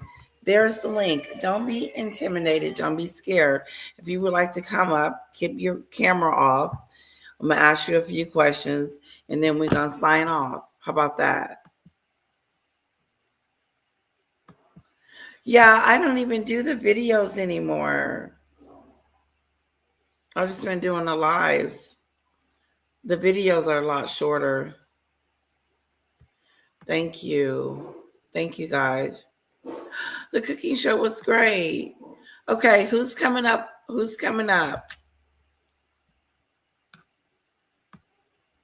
There's 40 people in the thing, in the chat with me. Don't forget to hit that like button on your way in or out. And we're leaving soon. But I'm asking someone to come up here with me. Okay, Dell, why don't you come? Because no one else wants to.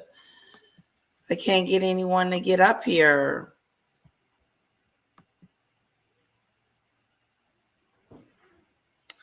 You're mentally ill, so I have to give you a pass. You don't sound mentally ill. Smart Maroon. Okay. Doodoo Bird, what about you? I'm making dinner. Look at these excuses. Miriam, he dated a very intelligent and beautiful girl after Vanessa called Precious, but I think he's PTSD from Vanessa caused him to mess that up. Oh, wow. All right. Let me get, hello, Dell. Hello, Dell. Hello, sweetheart. How are you doing? Oh, I'm okay. What's happening? What questions do you have? I'm sorry nobody came up. You're all a little bit of sooky poos. Yeah, right. Letitia won't bite you. She's lovely. I won't bite you, I promise. And you can keep your camera off and chit chat to me. What do you think about Sophia and going after Harry? Oh, I think it's wonderful. Yeah. I just watched the Royal Grift analyse the interview, but to me it sounded like she was protecting Harry, and I thought, have you been threatened? Because I didn't get that. Do you she think said that she liked him in the beginning? He was nice in the beginning, but things changed. Yeah. Well, they did because it was 20 years. He was like 19 when he started the charity, wasn't he? 19, and so he was a lovely young boy. He had a good reputation. He was really popular, but he's changed, and so things have changed. I think she's been abused. I feel sorry for her. I think she's really, really brave. What do you think? Yeah, I think that she experienced everything she experienced. She knows what the hell she's talking about. She's been bullied, and they've been trying to kick her out, completely out. And she says, hell no, I know my stuff. And yeah, like I know my stuff. I know what I'm doing. I know my rights. And you guys are not going to push me around and manhandle me and treat me like any kind of way. I'm coming for you. Oh, That's I think what she's I got. I'm with you. I didn't get that she's been misused by anybody or anything like that. I believe she's been misused by Harry and his team because he allowed it to go on. He knew it was happening. He did. For 6 years. Yeah. He knew that they were trying to get rid of her. And Yeah, Yeah. they knew that.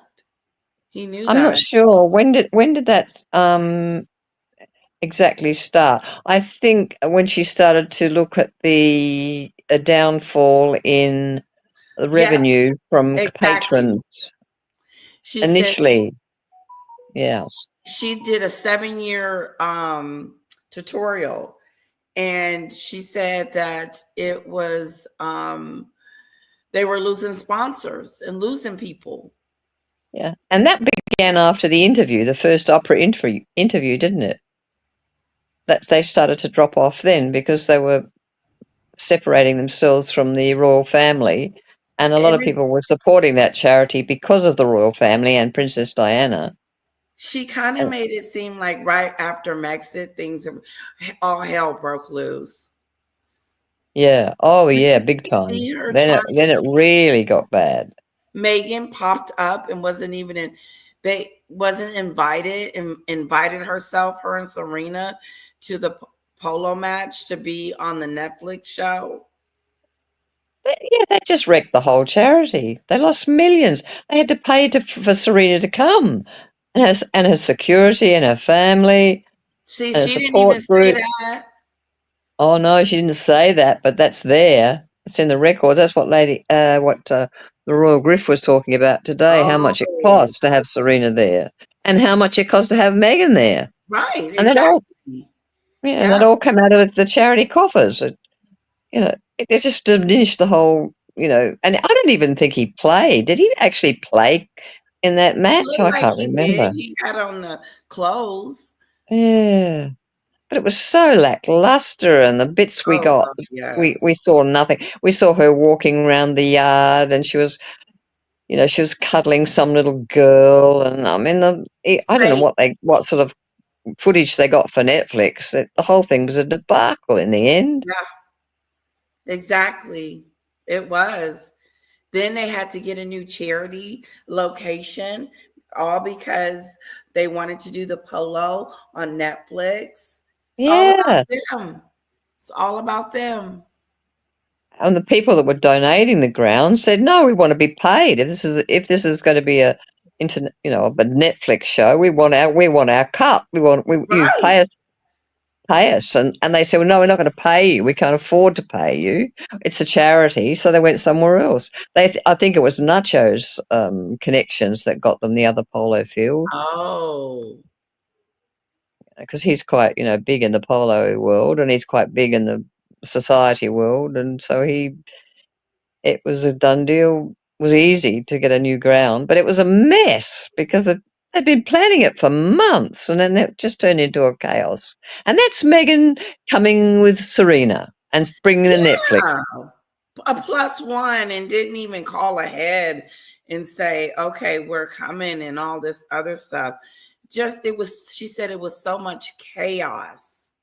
Like she made it about her. She's got not a charity bone in her body. She doesn't care about anybody but herself and getting herself in the front of everything. They didn't even understand why she was supposed to be on the platform. I mean, what was she doing sitting up there? She didn't do anything. She was in the way. That's what Sophia said. She's in the way. It wasn't that supposed to be that many people on the stage. In other words, she wasn't supposed to have her goofy Jezebel looking self up there. Her goofy Jezebel looking stuff. I like that. You goofy Jezebel. Get off that stage. What are you doing up there? And stop telling Sophie where to stand. Yes. Dr. Sophie, she doesn't have to bob down underneath a stupid trophy. Treating her like she's some sort of indignant, gopher. Exactly. Get off the stage, you Jezebel. Yes, get off the stage. Ooh. Okay, what is this? When you cook beef, what is that? Bergen none? Oh, I have to get my glasses. I can't read it. It's so tiny. Please. I wouldn't even know how to make that. You would have to give me the recipe. Would you cook beef bourguignon for us, please? What Beef is bourguignon. that? It's like I think it's like a French soup, isn't it? I'm not sure. I know it's French, bourguignon. Beef. It takes a long time to cook. It's really slow brewing. I know that, but I wouldn't eat it because I'm a vegetarian. Hey, doodoo birds, thank you for. Oh, I'm making dinner. Thanks, still. Thank you. But I'm cooking dinner. No one's. That was when I was telling people to come up, and they got scared. Not scared, but just dinner started coming up with reasons why. What do gay horses eat? Hey. Yeah, I'm only up because nobody else was brave enough, and I don't care. I'm not frightened of Letitia because I know she's not going to bite me. No. Oh dear. I mean, the world's gone mad. Don't you think the world's gone mad? When she said the Sussex organization or Sussex people, their people, she was talking about the Sussex squad, wasn't she? Yeah. Oh yeah, she talks about them openly. She said that and she sort of said they are the support team behind Meghan and Harry. They're the ones that run to the newspapers. Right. Yeah. Uh-oh. She has left the building. Serena brings 30 people. She brings some people. I love the hearts, Diane.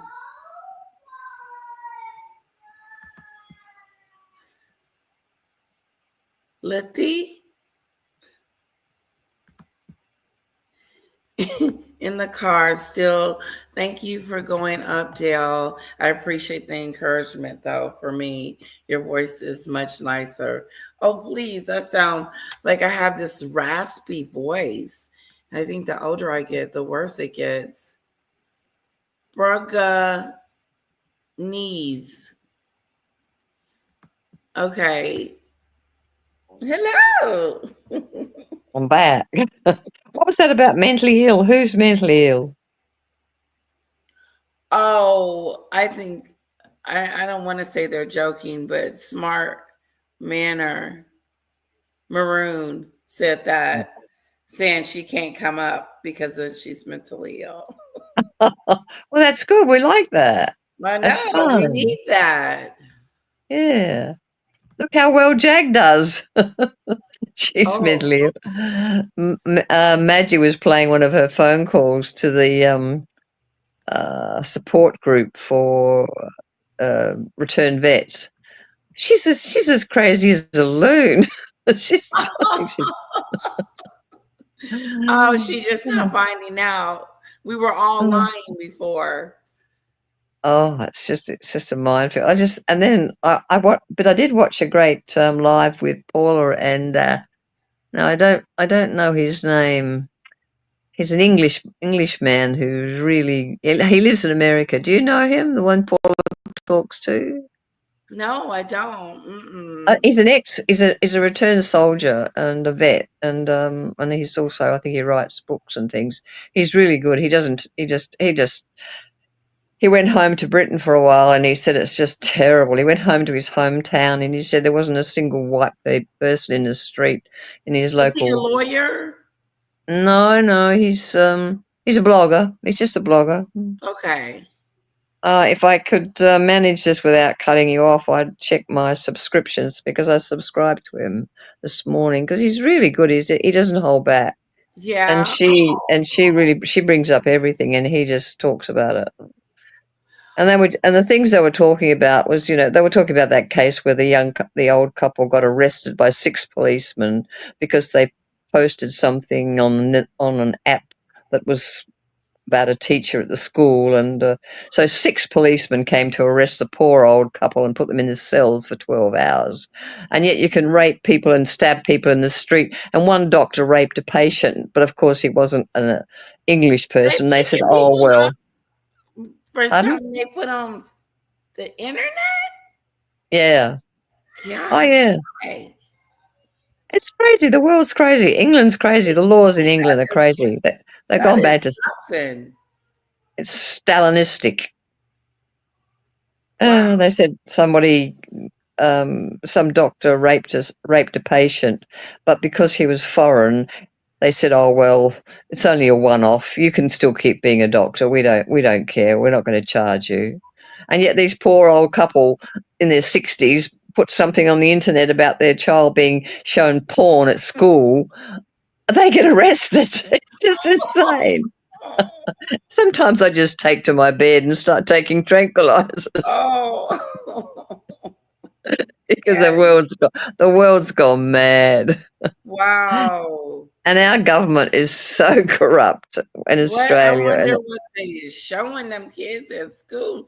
They're scaring the hell out of them. That would okay. Well, they were 8 years old. They were 8 years old, and they were being read from a supposedly school book about homosexual activities, what homosexuals do. That was in the book? That was the book, and they were reading to the class about what they do. Get the hell out of And here. and that was just one of the things that upset the parents, these grandparents. They are not reading that. Oh, it's just crazy. That's not sex education. No, it's not sex education. But that's all that that wokey. I would not want my daughter to be in that class and learning about what happened with some of the schools in America where those trans people were dressing up and going to the school and doing demonstrations, and they were letting them into the classroom in front of 8-year-olds. What happened there? Do you know anything about that? Mm-mm. You never saw that in your area, your school. Yeah, I would have been disappointed. I would have been like, no, What's the R word? I don't want to encourage. Oh, yes. Sorry about the R word. He SA'd somebody. Sorry. You're right, Duty Birds. Yes. That doctor SA'd somebody. Yes. Oh, wow. Yes. Yeah, that's good call. Good call. Start talking about other stuff, Oh, they just talk about cooking. Let's just cook. Yeah. I mean, not just other things, but just whatever. Like yesterday, I talked about Jag a little bit because. Oh yeah, I wish I'd heard that. I didn't hear all of your show yesterday. You were on for nearly 4 hours. No, it's crazy. It was good. Ralph was on, and then who was on? Who was on?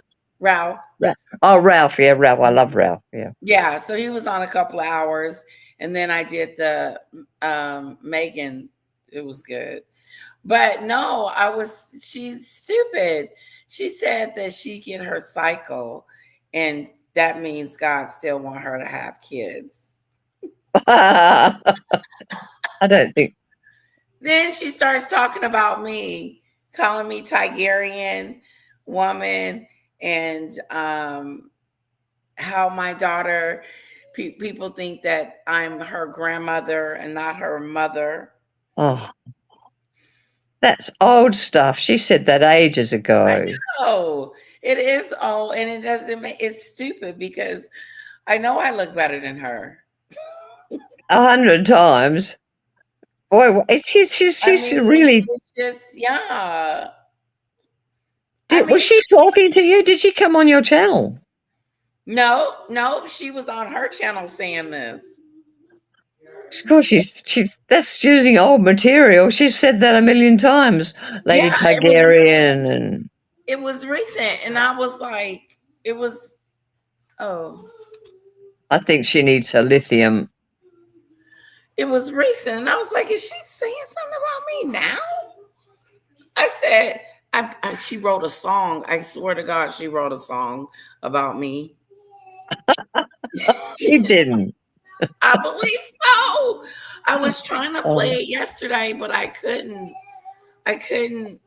Oh, well, Maggie, when at the end of Maggie's show, she was so upset by listening to this this insane drivel of Jag ringing this poor helpline, and the helpline woman being so nice. She's saying, yeah, are you suicide? And then she said at the end of it, she said, I need some happy stuff. Let's all go over to Lady Titisha. She's on live now. Let's all go over and talk to her.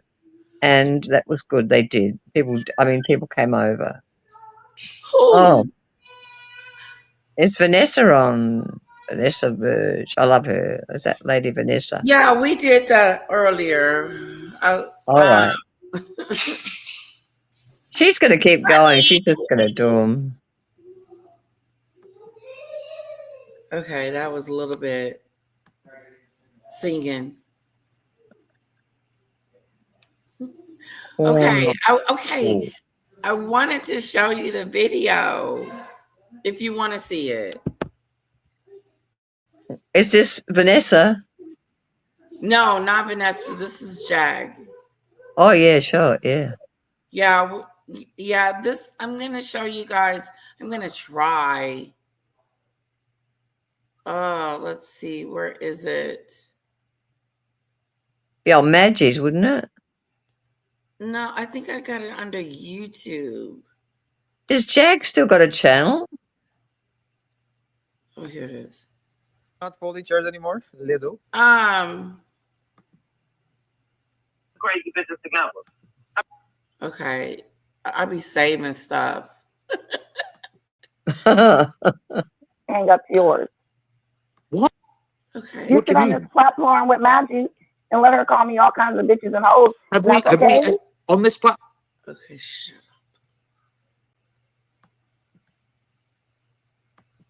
up. This was the perfect moment. I don't know what I did with it. I'll bring this up.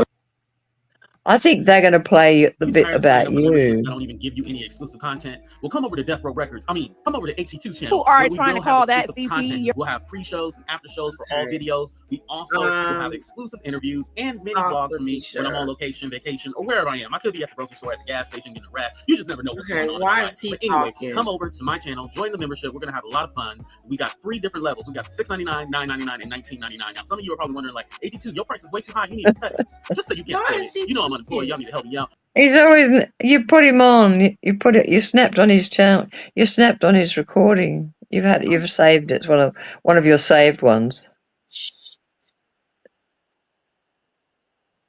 The UK are pushing agendas. What does that mean? What agendas are the UK pushing? That's an interesting comment. Miriam Kirby has said the UK are pushing agendas. I think that's true, but I wonder what the agendas are. What are they, Miriam? Elaborate.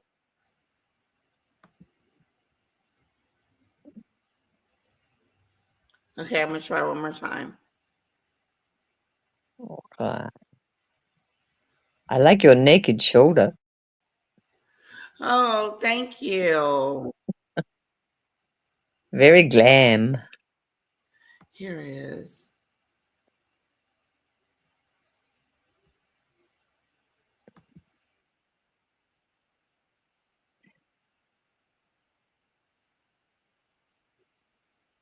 Okay. There she goes singing.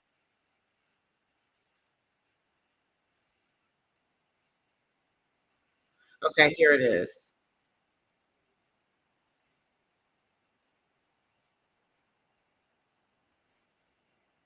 Okay, she's talking about me.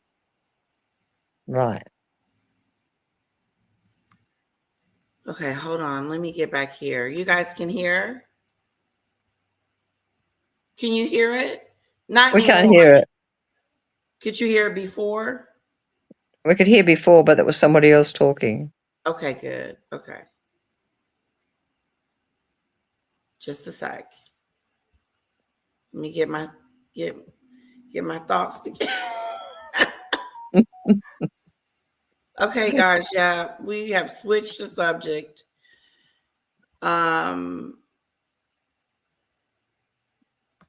Okay, I don't. That looks like Jack and Odell. Yeah, that's them too. Oh, God. I don't need to see that. Okay, this is her talking. Man, I remember listen to my dad listening to Ray Charles. Night and Day, when they did that on the Cosby Show, my God, Rudy killed it too. Shout out to Keisha Knight Pulling. Baby, nobody will ever lip sing that song like you did. You murdered. Listen to me. I don't care what she say or do now. She will forever always be good with me just for that performance of Night and Day. I guess the reason why is because it reminded me of me and my daddy singing it in the car or in the van on the way to work. Because I worked with my dad ever since I was young. This is Is she talking to Odell? Oh, yeah. BB King was my dad's. No, she's talking to the live. And, when I performed Right. with BB King over there, Chinatown, we were there for the IMAX after party, and BB was on stage playing Lucille. I was in California. My father was in New Jersey. 3 hours of distance and time between us. That'll put you to sleep. Another story about my life. I had no choice. I grabbed my cell phone out my pocketbook. Okay. I called my dad immediately.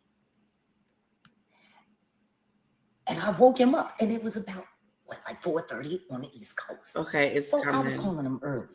Today she said she was raped and left for dead for a day. I called my dad. Oh, essayed. She was essayed by many It was people. the first time I intentionally cursed. More than one. While talking to my father. Yep, and she was left for dead. We had plenty of fights. We were fire and ice. It was awful. But you know, what are you supposed to do when you're fighting and training yourself? So anywho, son, I called my dad. And I said, Daddy. Because I was sitting on the stage. I was a performer. So it was loud as fuck. You can't move it along? And I said, Daddy, can you hear me? He said, She'll talk for hours about herself. Yeah, I got it in the so that he could middle. get a free concert. Right. His favorite guitarist in the world. Okay, here it comes. Can't nobody tell me I wasn't a great daughter. Can't nobody tell me. I think that was one of the biggest connections between me and Odell. He has a young daughter. She talked about him in the past tense. And he loves her. Oh, yeah. I heard that. It I used to reminded love me of about me and him. my dad. Because I was a late in life child. My dad was 44 when I was born. My Uncle Jello used to tease him about how he was making his own grandbaby. Here we go. Oh, here we go. Lady Targaryen. I really did. I love saying that. Ooh, I did. Ooh, it was evil. Let me get out all my sin because She called me Lady Targaryen. This is her throwing a dig at me. To be able to wake your father up in the middle of the night so that he could get a free concert.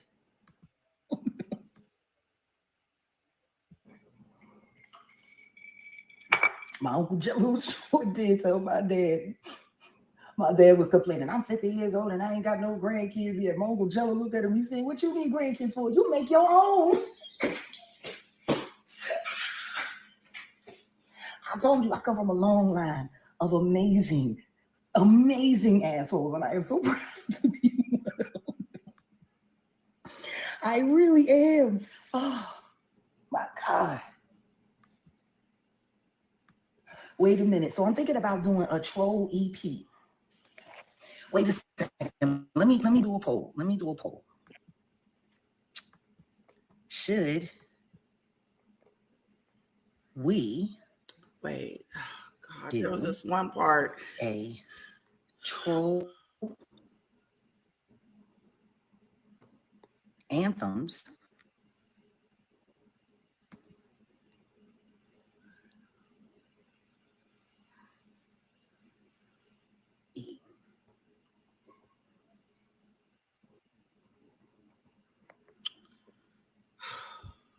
She's boring. Started a poll. So like I was thinking about Lady Targaryen. Me. And it was like making me think, you know, she got that silver gray hair. It was making me think about that Diane Reeves old song. They used to play it on Power 99. Oh my God, almost every night. And she would come on. I was so honored when I finally got to work with her. You know, I knew I was everything in that moment. I get to sing with Diane Reeves. Oh my God. All right, so anyway. So How did it go when we come on Power 99? This is Diane Reed's music better days. On Power 99 FM. She can't sing to me. And here we go. I don't think she can sing anymore. She used to sing great. It was written by Ray Charles. She said this stupid stuff. She said that God may want her to have kids still. Oh, please. Well, how old is she? 58? 48, the same age I was when I had my daughter. But I had to go through fertility. Sometimes you can have children at that late accidentally, but boy, it's an effort. You had to have help, and most people do. I can't see it. I couldn't see it. Because you lose your eggs. Your eggs are losing, and they have to multiply mine. Yeah. What did they do? Did they give you? Did you have to take shots to stir them up? Yeah. Yeah. That's great. They stir up what's left of your good eggs in your what is it called? Right. Your And then ovarian, your ovary. She had to make sure that I could carry the baby too. Oh God, yeah. Yeah, it was a whole to do. It's amazing. Yeah, but that's why people get surrogates, because they just get out the eggs and get out the sperm and mix them together in a dish and shove them in another woman, and she goes, "Whoa, it's your baby completely." But yeah. But I think it's good if you do it on your own, because then you feel I don't know. It's a wonderful experience carrying a baby. Yeah. Feeling them move inside of you must be amazing. I watched my sister happen. That was beautiful. Well, don't take any notice of Jag. She's an idiot. She's mentally ill. Let's not even give the mentally ill people time. I said she is something wrong with her. I almost feel sorry for her. I do. I feel sorry for her. Yeah, I've got a friend that's the same. She every now and again she goes off her meds because lithium destroys your libido, and if you stop taking it, your libido comes back, but of course you go crazy again and have delusions of grandeur and all that. And so every time she went off her lithium, she'd get all sexy and she'd get a new boyfriend, and she'd start saying she was going to do all this and she was going to go and conquer the world and make millions. And she always sounded quite credible. But the next thing you know, she'd be locked up again, and she'd be 6 weeks in the mental hospital at our big hospital here, and getting her levels right, getting her medication right. And then they'd let her out and she'd be back on the road again. She's been in there several times. Yeah, I know. They get her meds right. They give her the right medication, but she stops taking it. That's what's wrong with Jag. She stops taking her medication. Yeah. She feels like she doesn't need it, and that's how you feel when you're on it. You feel like you don't need it. Why should I take this stuff? Right. But as soon as you stop taking it, you go crazy. Yeah. Literally.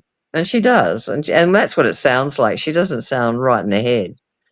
Yeah. She's not, 1 minute she's quiet and peaceful, then she's screaming and yelling, and then she's delusional, and then she's nice and sane, and she's all over the shop.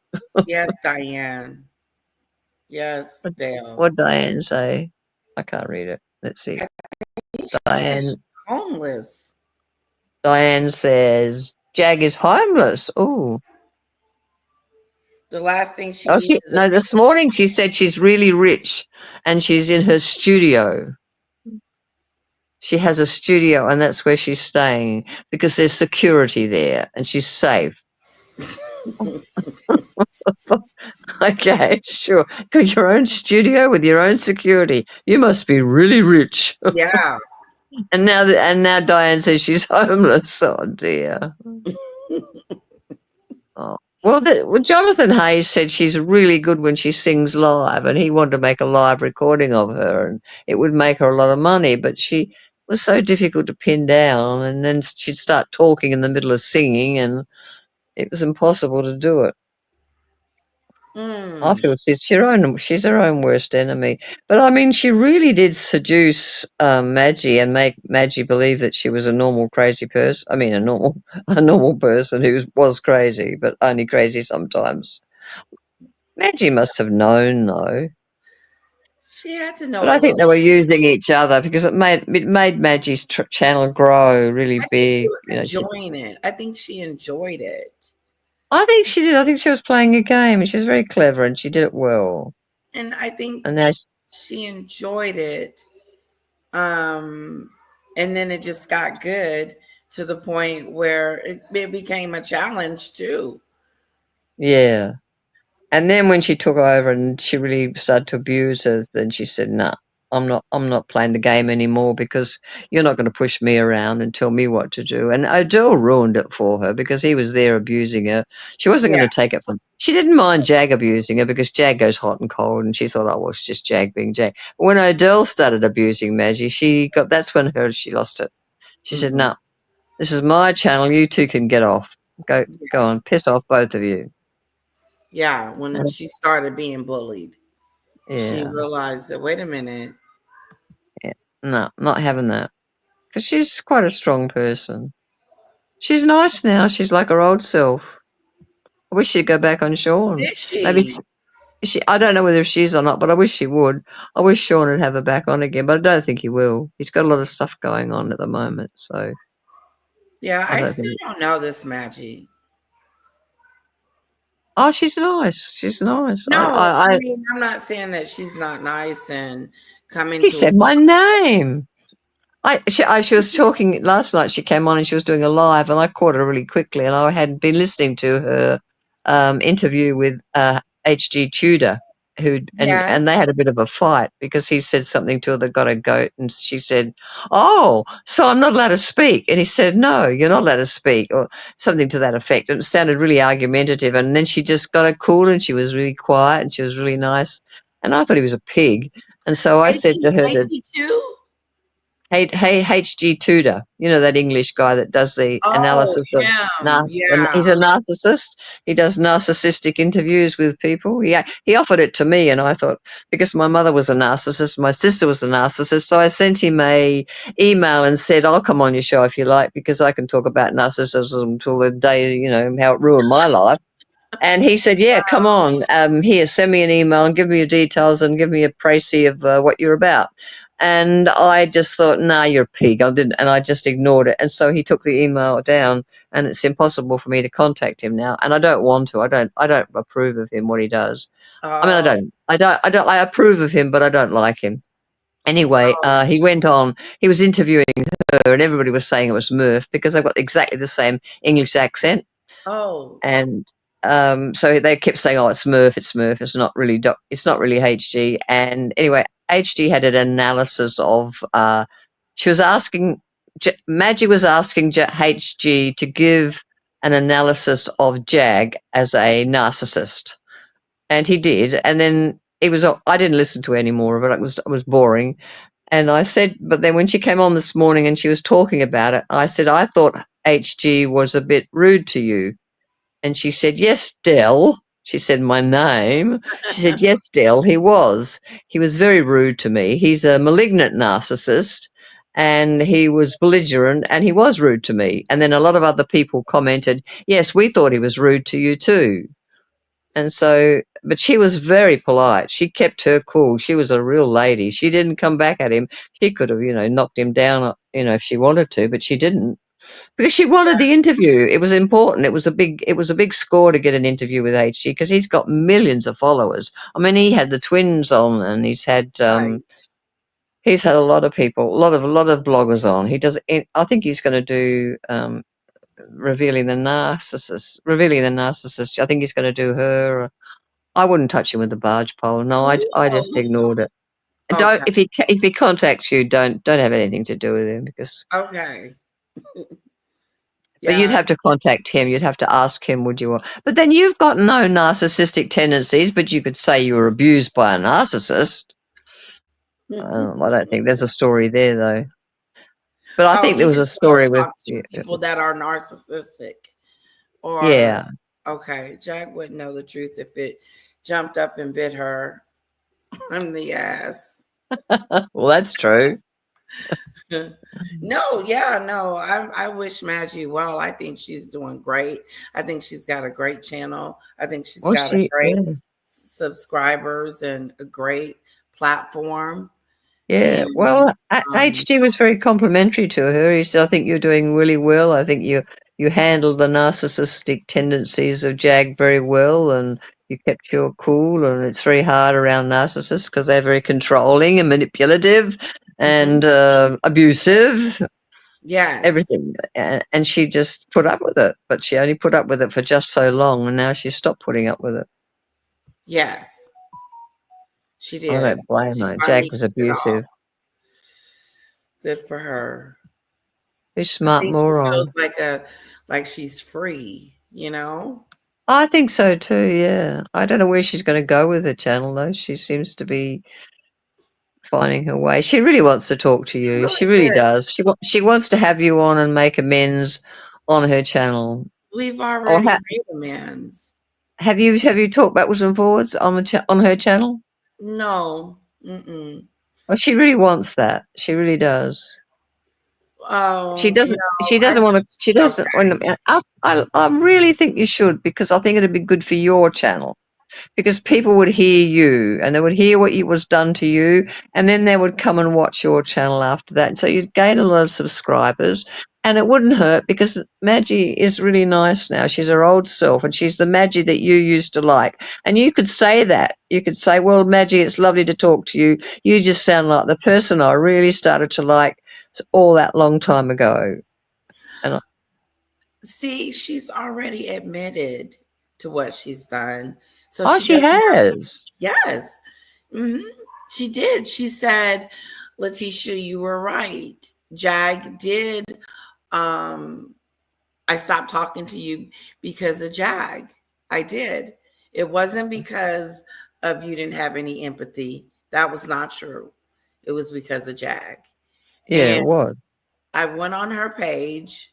I sent her a super chat, and I told her I appreciate it a lot, and I forgive you. I had already forgiven her. Yeah. And I said, "I appreciate you saying that," you know, because what did she say? Did she respond? Said, "Thank you. And do you want to come up?" And I was like, "No, I don't want to come up. I just wanted to tell you that, let you know that we're you the one thing that I thought was what you said. I forgive her. I understand that she was, seduced by a demon, but I don't trust her, and that's why I don't want to go up. Is that true? Well, I don't trust her. Yeah. I am still leery. I'm not saying that she's back with Jag or nothing stupid like that. No. But I was going to say that I don't want to rehearse it, go back over it. Like, I don't need her to apologize to me again. I don't need her to repeat what she's already said, admitted to live. And so I've accepted her apology. And Do you think you could have a conversation about, with her, just like old friends, with new topics? Like you could talk to her about Meghan Markle, or and just talk about abusive people indirectly, not mention Jag's name, or topics that you wanted to talk about. Do you think you could have a conversation like that with her, like you do with me? Like, I can't see it going back into this girlfriend type of relationship. Because the residue would be there. Yeah, like I just think that, not that I think of it. I don't think about what happened, and that's gone. I moved on from it. You have. I can hear that. And but I just, don't see us. I think our relationship happened. You know what I'm saying? It happened. It was great. I had a good time, and it was some bad times. But what about if you were on a panel like on Sean Atwood? It was you, Letitia. I mean, it was Letitia, Maggie, Shane. if she came over here and said, "I want to talk to you," then I would talk to her. You would? Yes. You just won't talk to her on her channel? I don't want to go over there. But if she just wants to talk to me, which I really don't, I think Maggie gets it. Like, she's moved on too. Like, she knows she hurt me and stuff, and she knows I've forgiven her. So she's not holding that. That's not, playing on her conscience. No. No. Did she have any relationship with Paula? Huh?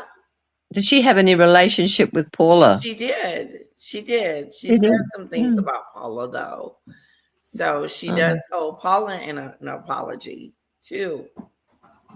Well, Paula sent me some good advice last night. She said, stay away from Sue Smith and Duchess of Narcissus and who else? And Fiona. She said they're not good people. I think, yeah, and I think she's right. I don't think I'm going to bother with them anymore. They're not nice people. I used to think they were, but I think Fiona's in grief, and so she's a bit. I think she's on some sort of drug to get over the grief of losing Graham. Cranky. Oh, she's just erratic, and she's not making any sense. She doesn't seem to have any belief in anything. Okay. She says, "I don't want to hear about Sophie Chandauka, and I don't care about all that stuff, and I don't want to hear about Harry and Meghan, and they make me sick." And I thought, I didn't know whether she was drunk or not, but she just sounded erratic. And then she just said, "Oh, anyway, I've got to go. My phone's dying. Bye." Oh. and I think Sue Smith and the Duchess of Narcissus, they were nice about. Oh, yeah, bye Fiona, bye Fiona. I thought, okay. But sometimes you get really muddled on these things. You can say things and they can be misinterpreted. And I mean, I misinterpreted some things that Paula said about me and that I said about Paula. We had a bit of a falling out, but we're back on an even keel again because I've admired her. That's great. Because at one point, like, you had disappeared for a moment. I know. I wasn't gonna. I was just gonna go off completely. I was like, "What's wrong with Dell?" I was really upset. I was upset with you. I was upset with Paula. I was upset with everybody, and I just thought they're all dishonest. They're all just manipulating. All they want is clicks and likes. Then you should have came to me and told me. Yeah, but I didn't want to because I knew you'd be really nice, and then I wouldn't believe you, and then I'd get upset. And no, if I had done something, I would have admitted to it, and then I would apologize. Yeah, no, but I don't. I don't. You're so nice. You don't need to apologize for anything. You've never done anything or said anything. I just got confused because Paula was saying, "Oh, Letitia said you said this," and I said I didn't say that. And I thought, well, maybe Letitia doesn't like me, and then Paula comes back and she said, "No, Letitia really does like you." So I thought, oh, okay. I'm a big girly girl's blouse. I've got a bit. Well, if I it's did, easy. You know how easy it is to get upset on the line. Yeah, I thought it's not. You don't get upset. You just get. You I get thought I told you what I told her. I did. Yeah, said, you did. This is Yeah. what we talked about, but maybe I left some stuff out. But if I did say anything that was like I didn't want to be your friend or something stupid like that. No, it wasn't anything like that. No, it's just that Paula got some information from somewhere, and then she said it was from you, that I was being mean to her in a chat. And she went back over all her files and she found the allegations, the stupid comment I had made against her. It's just silly. Yeah. But I could see where it would be hurtful. And so I apologized and said sometimes I just misconstrue things and I say the wrong thing and I'm really sorry. And she understood. So we're back on an even keel again. Yeah. She was on with her live today. I don't know where she gets the time from. I mean, 1 minute she says to me she sent me a long email saying, I don't have any time. I've got the school to run and I've got the charity to run and I don't have any time. I come home, I'm really tired. And I don't have time to follow everything everyone says, and yet she knows everything. So when did she do it all? Yeah, and she knows that I respect you and I liked you, and I wasn't going to stop being friends with you because of anyone. No, I don't think, like, I hate that. What Maggie went through. Like, she couldn't be friends with people. And I don't want to be not friends with people. No. They haven't done anything like I want to everything. It's in a mess if you do that. Yeah, I just think it sucks. It's like, oh, don't go over there because this person is like that, and this person is like this, and this person is like that, and you're like, damn, you know, that's why I never really went. Even when Maggie was at her worst, I never really went off her. I mean, because when she started saying things, when she said about me, she said, well, she was more elaborate with the things that she said about you, but she just had 2 words. I had 2 words, where's Letitia? And she went crazy and she said, oh, I can't stand that Doppelman. I hate her more than life itself. Now, I thought that's a ridiculous thing to say to someone who's asked you a simple question. I mean, so I'm really not going to be angry with you because you're not making much sense and you're just obviously in a bad mood. So I never really went off her.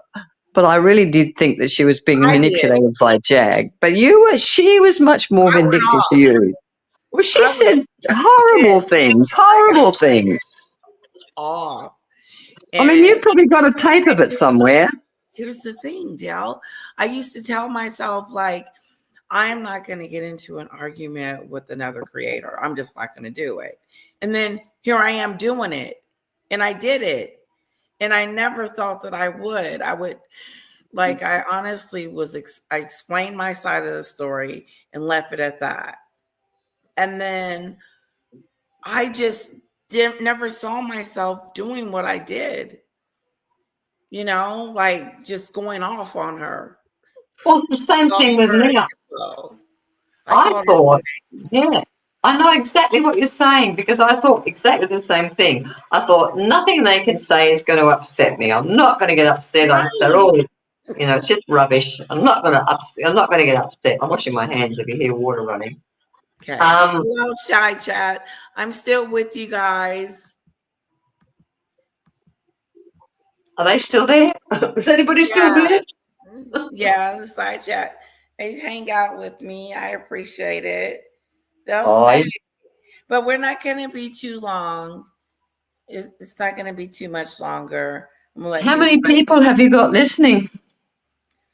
40. Wow. That's a lot of people in a room. Yeah, I'm happy with my 40 because even when it's a lot, I get nervous, but I like the people that likes to hang out with me. I like Ralph. Oh, Ralph is awesome. Yeah, he's funny. He makes me laugh. He's got a good heart.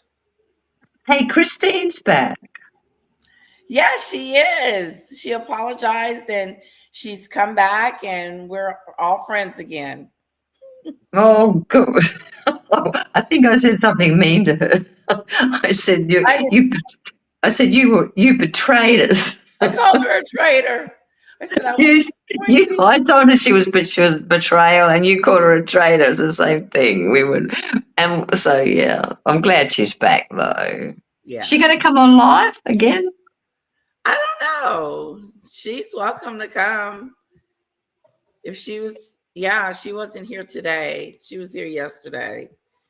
Is there any news about Murph, what he's doing or who he's talking to? I'm not knowing who talked to. Maggie, he was trying to get back, and good with Maggie, but she said no. This was after the trial of Ada. Oh God! So she's angry with him over Ada stuff. No, his lying about his degree. Oh, everybody lies about their degrees. God, no, he lied about having a PhD in psychiatry, where he was a psychiatrist, and whichever one it was, and psychologist.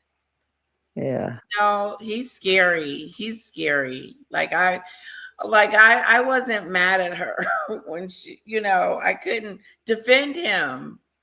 I could defend Golden and Justy, but I couldn't defend Murph because he his lie was so outlandish. Just out there. It was a really stupid thing to do. Stupid. Yeah. God, people give their right arms to go to school that long and get them PhDs and study like that. I think the big mistake, he should never have ever said anything like, I can give you free treatment to people. That can be damaging. Right. Very damaging. Especially Danny broke that down. Danny Robinson. Yeah. How that is very dangerous. Yeah, because you confess things about your private life that you would never normally, because you think you're talking to a professional. Right, exactly. So you're just letting it all out. Yeah. So, but it was fun. He seemed nice at the time. When he came on, when I was talking to you one day, he came on and talked to us. Yeah. Just about stuff. He sounded nice. He sounded a bit lonely and desperate, and I thought, oh well.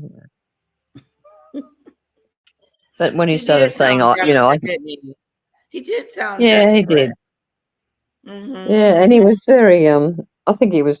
Oh, I mean, I think Sean should have picked it up earlier though, because Sean's got a bigger channel and he knows what he's doing. He should have picked it up. Was he a moderator on Sean's channel? No, he seemed to be a commentator. He seemed to be on there chatting. I didn't ever. Oh, what happened was he met Shane. He met Shane. And Murph and Shane became friends, and that's how he became on the platform. What, Shane put him on? Yes. Or got him on? Who is Shane? I don't know much about Shane. Oh, I miss Shane. Shane was a nice guy. Shane was in the back where he would do all the calling and getting like Jag on the show. Oh, right. But not vetting these people. Well, what's the other guy, Rod, with the long hair with the 7 kids?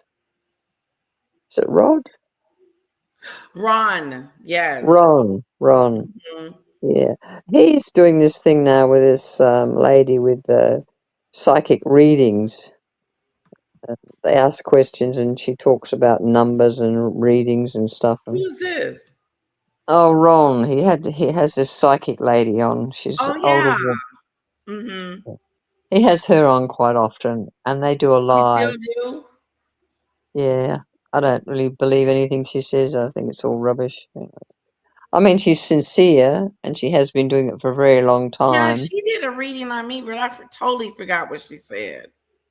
Well, then it couldn't have been very relevant. I heard someone talking about star children last night. Do you know Sonia Poulton? No. Well, Sonia Poulton is a journalist, an English journalist, and she's quite brilliant. She's been on everything. She's been around for decades. She used to be a pop journalist for the rap industry. She knows all the rap stars when she was young, 20 years ago, when she started out, when she worked in America. She's worked for some really big magazines, and she's had a big platform. And she comes on now, and she's got a 2-hour live blog on YouTube 3 times a week. And she just brings on different people. And she brought up a woman last night that was talking about star children. children that sort of just don't fit in. They don't have ADHD. They don't have anything. They're usually quite intelligent. They're quite normal. They appear very normal and everything, but they are unusual. And I thought I've always thought maybe I'm a bit weird. Maybe I'm one. Yeah. Anyway, it's just another oogie boogie woo woo thing. But anyway, she has lots of wonderful people on, and she was the first one to say out loud, but it's been taken down. It's been edited and blogged. She was on Heretics, which is another guy that has a good show called Heretics. He does long platforms on 1 hour on one person. He had that English woman that's yabbers on it. Even she lost all her everything. For an hour. Yeah, he just talks. No, not a reading. He just talks to them about a topic, about them, about their life, about who they are. He has some really great people on. He had Pat. I can't think of her name. She's English. She does a platform, and she comes on and she talks about everything. And she lost a house, she lost her life, she lost access to her children. They stole all the money out of her bank account. She was ostracized. She had to go and live in Europe. I nearly had her name then. Anyway, he had her on one night and she was abusive to him. I thought she was a nasty piece of work. Anyway, I've lost my thread. I don't know what I was talking about now. Initially, I had a point. I forget what my point was. Talking about Sonia Poulton. Sonia Poulton was the first person to say Princess Catherine never had cancer. She has anorexia and she had cancer cells, which many, many women have, and that's the whole story. She's got anorexia nervosa, and she I got think in she trouble has. for that, didn't she? No, she didn't get in trouble. No, they just went through the. I reported it. I put it up on thing because I know she did have anorexia because she had an accident. They used to chuck things at each other, and I think he chucked something and hit her head. And they had 5 ambulances at the house the night before she disappeared. Oh, wow. And when they got there, they said they have to take her to hospital. And he said, no, you can't take her to hospital. There's nothing wrong with her. She's just got to stitch up her head and she'll be fine. And they said, no, her blood pressure, she only weighs like 40 kilos or something else, 57 kilos, something really, really low. And her blood pressure, she's almost got no blood pressure. She's got to go to hospital.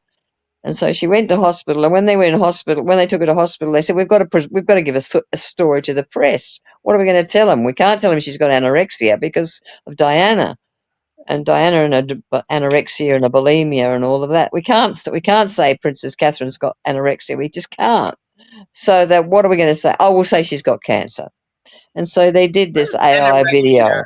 That means you don't eat? Yeah, it means you literally can't eat. You just food becomes the enemy, and you just don't eat. You get thinner and thinner. And some of the pictures with her with big thick woolly coats on, with a woolen dress on underneath. I mean, there's nothing to her. She was just skin and bones. As she got thinner and thinner, you could see her getting thinner and thinner. You could see Diana getting thinner and thinner. But Diana got pregnant at the same time, and that helped a lot. And I think that cured her. But Catherine couldn't get pregnant again, doesn't want to get pregnant again. She's had a 1 miscarriage, and she's got 3 children, and she doesn't want any more. Doesn't want to have any more. Anyway, she didn't want to have any, and so they put her in treatment. And so to be treated for anorexia, it takes months. And so she was treated, and she was taught to eat again and but it didn't really work. She still seems to have suffering from some of the symptoms. She hasn't really regained her normal weight, but she's doing really well. She's recovered a lot. She's much, much better. So it's a good thing, but I just wish they wouldn't rub it on saying she had cancer, because she didn't have cancer. That's a big accusation. Anorexia, well, anorexia is just caused by enormous pressure. I want to have anorexia. Well, Diana got anorexia because the whole world was looking at her. And if the whole world is looking at you every moment and reporting every single thing you do, it's an incredible pressure on your brain. Yeah. And many women that suffer. That's There's a a poor million wants, but she can't get. She gets anorexia by taking Ozempic. My goodness, she is thin though. She looks terrible. Yeah. She suddenly got that lollipop head look, and she looks awful. She's really, really thin, and she's got even she's wearing bigger and bigger clothes all the time, and that's always a sign too. I feel sorry for her, poor little love. She's a nutcase. But she's what? Did you see her wardrobe? All those beige clothes and everything. I know. She thinks she's going to be the next Gwyneth Paltrow. Well, yeah. What's her name?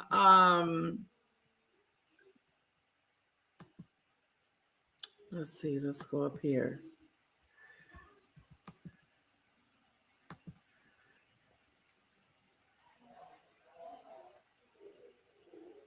Okay, what happened?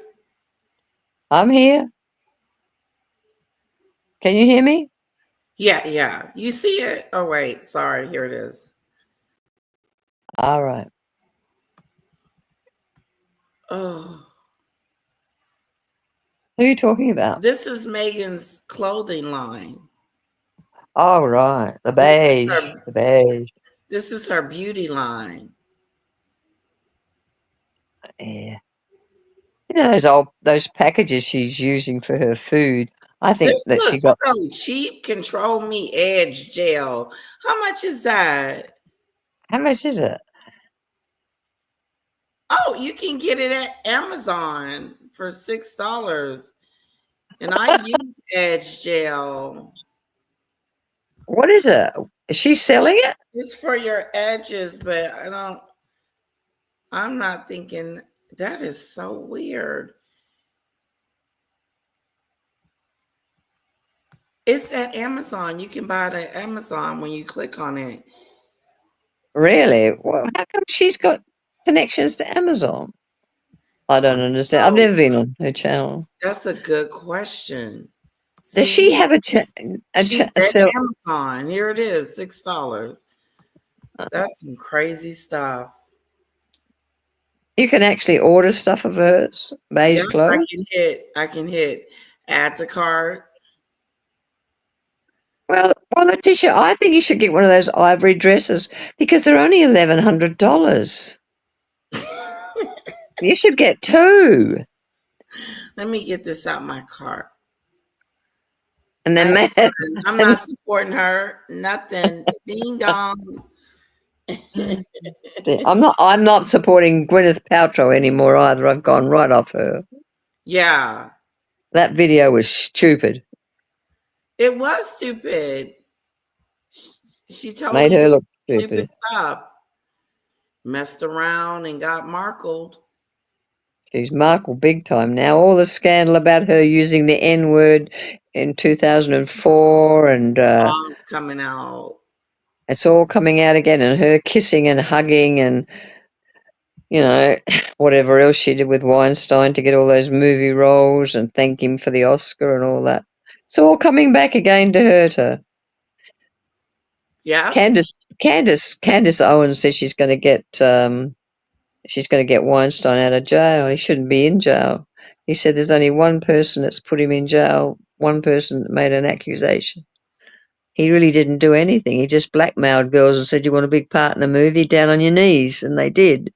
And if you do that to get a big movie role, you're complicit. You don't get to say, oh, he assaulted me. My screen. Y'all didn't see any of that?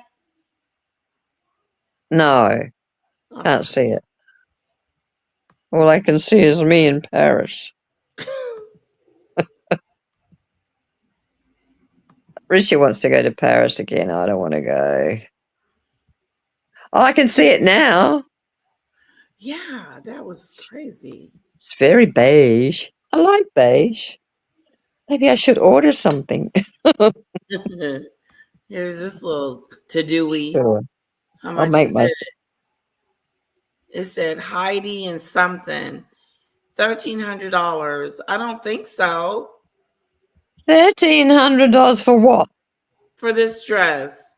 Oh, please. Almost 14. That's ridiculous.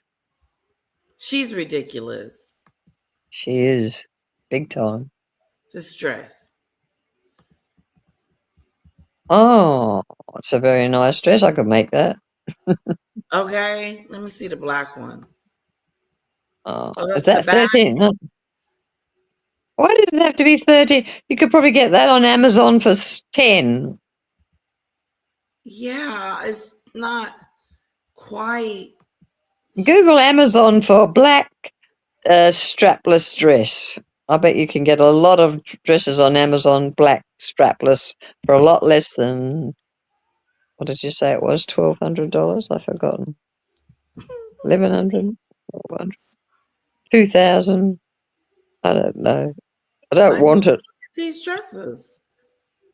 Why is she selling clothes? Because she's I stupid. thought she was a philanthropist. I thought she was going to save people in Africa.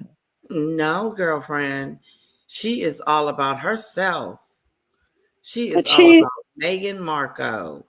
But she looks awful in clothes. She's 5 foot 2 and she's skinny and she's got no breasts and no waist and ugly feet. She's horrible. Okay, and selling these beauty items. You can't sell all those beauty items. That's stuff you can get on Amazon. Right you here. can get that red cream on Amazon. I've seen it. Where did it go? Why is she selling stuff you can get on Amazon? Right here, $6. And I wouldn't get your brand.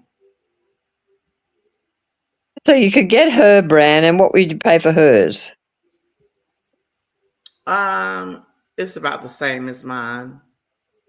No, well, what does she charge for it on her $6.92. She's selling stuff on her channel for $6.92. Does that make any sense? I thought she was a duchess. She sounds like a bogan. She messed up. Hey, Letitia, if this is true, we got to start our own channel. Yeah, I can make some in my kitchen and stick it in some jars, and you can make some labels and we'll stick them on. That's stupid stuff. And we'll sell it for, millions of dollars and we'll be popular. Very. Because we've got 40 customers listening now and they'll all buy one. What do we sell it for? $3.50.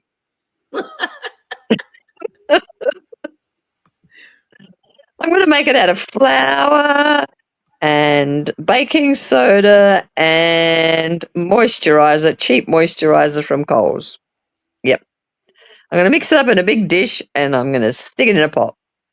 I'll send you some. You're going to look 10 years younger. Oh, God, you will disappear. You'll look 12. I'll tell you what. She needs a mask. She needs a mask. Yes. She needs a triple filter when she puts a photograph of herself up. Yeah. Why is he hanging on her leg like that? Well, I think he's trying to touch her crotch. That is just so wrong in every way. That is. Oh. Yeah. That looks it's wrong. I think it's AI. I don't think it's a real photograph. Yeah. No, I don't think they've got any kids. Some people say they have. Some people think they have. Too big a mystery to me. No birth certificate, no name, no school, no photos. Everybody's got a camera. Nobody's even got a photo. There's not one single photograph that's real. It's all just smoke and mirrors. And she's got such power over the royal family, she gets away with it. She probably knows all about the bad stuff about the Queen. Wow. Yeah.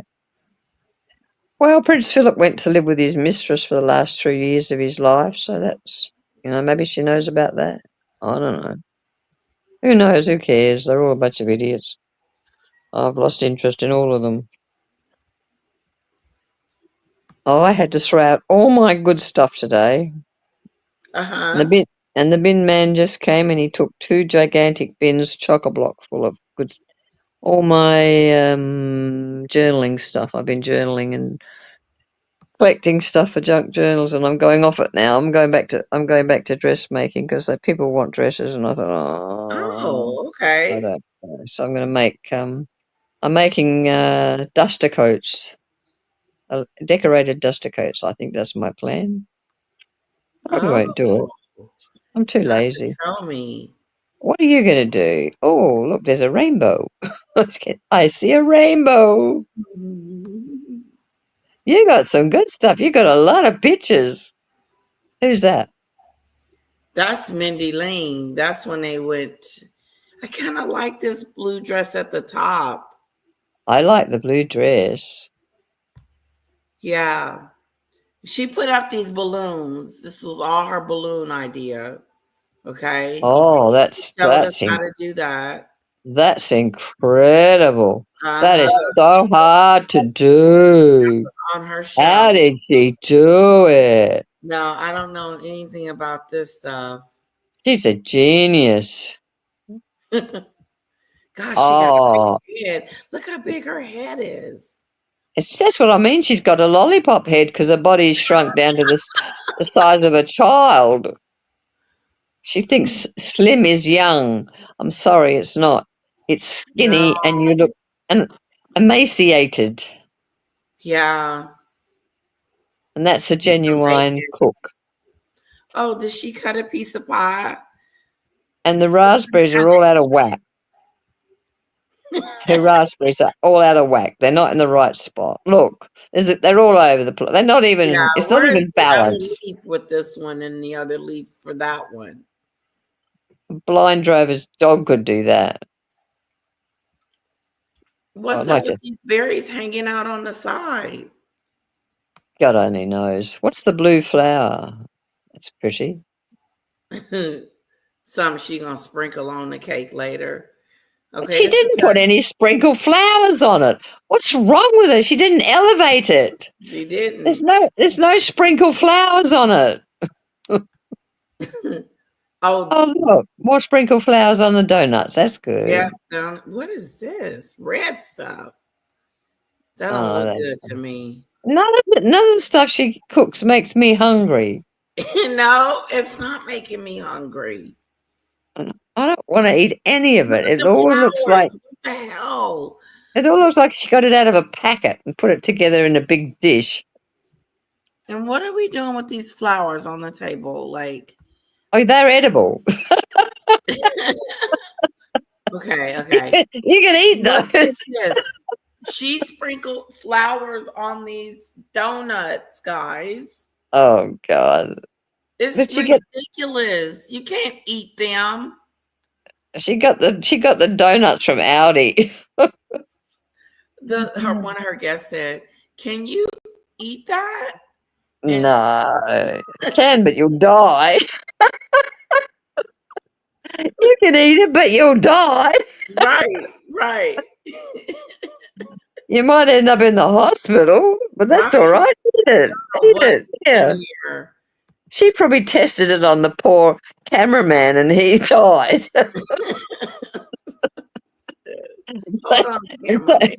So from then on, she said, "Don't eat any more of this. Just look at it. Yeah. Just take pictures." Oh dear. You feel sorry for her. Everything she does is so shonky. Yeah, now that everything's going to kaput with her husband. It's all everything looks cheap and shonky. Everything she touches. You know how my mother used to say to me, "You look nice in a bag." And no matter what I wore, even if I wore old homemade dresses, I always look really lovely. And some people are lucky, they're like that. And other people have to dress and dress and dress, and they still look like they can put it at, Target. And other people, like Princess Catherine, she buys something at what is it, Zara, and she looks like she paid $15,000 for it, and she looks $1 million. And she's the opposite to, Meghan buys a dress that costs $15,000, and she looks like she bought it at Target in a second-hand shop. Sucker from Target, yes.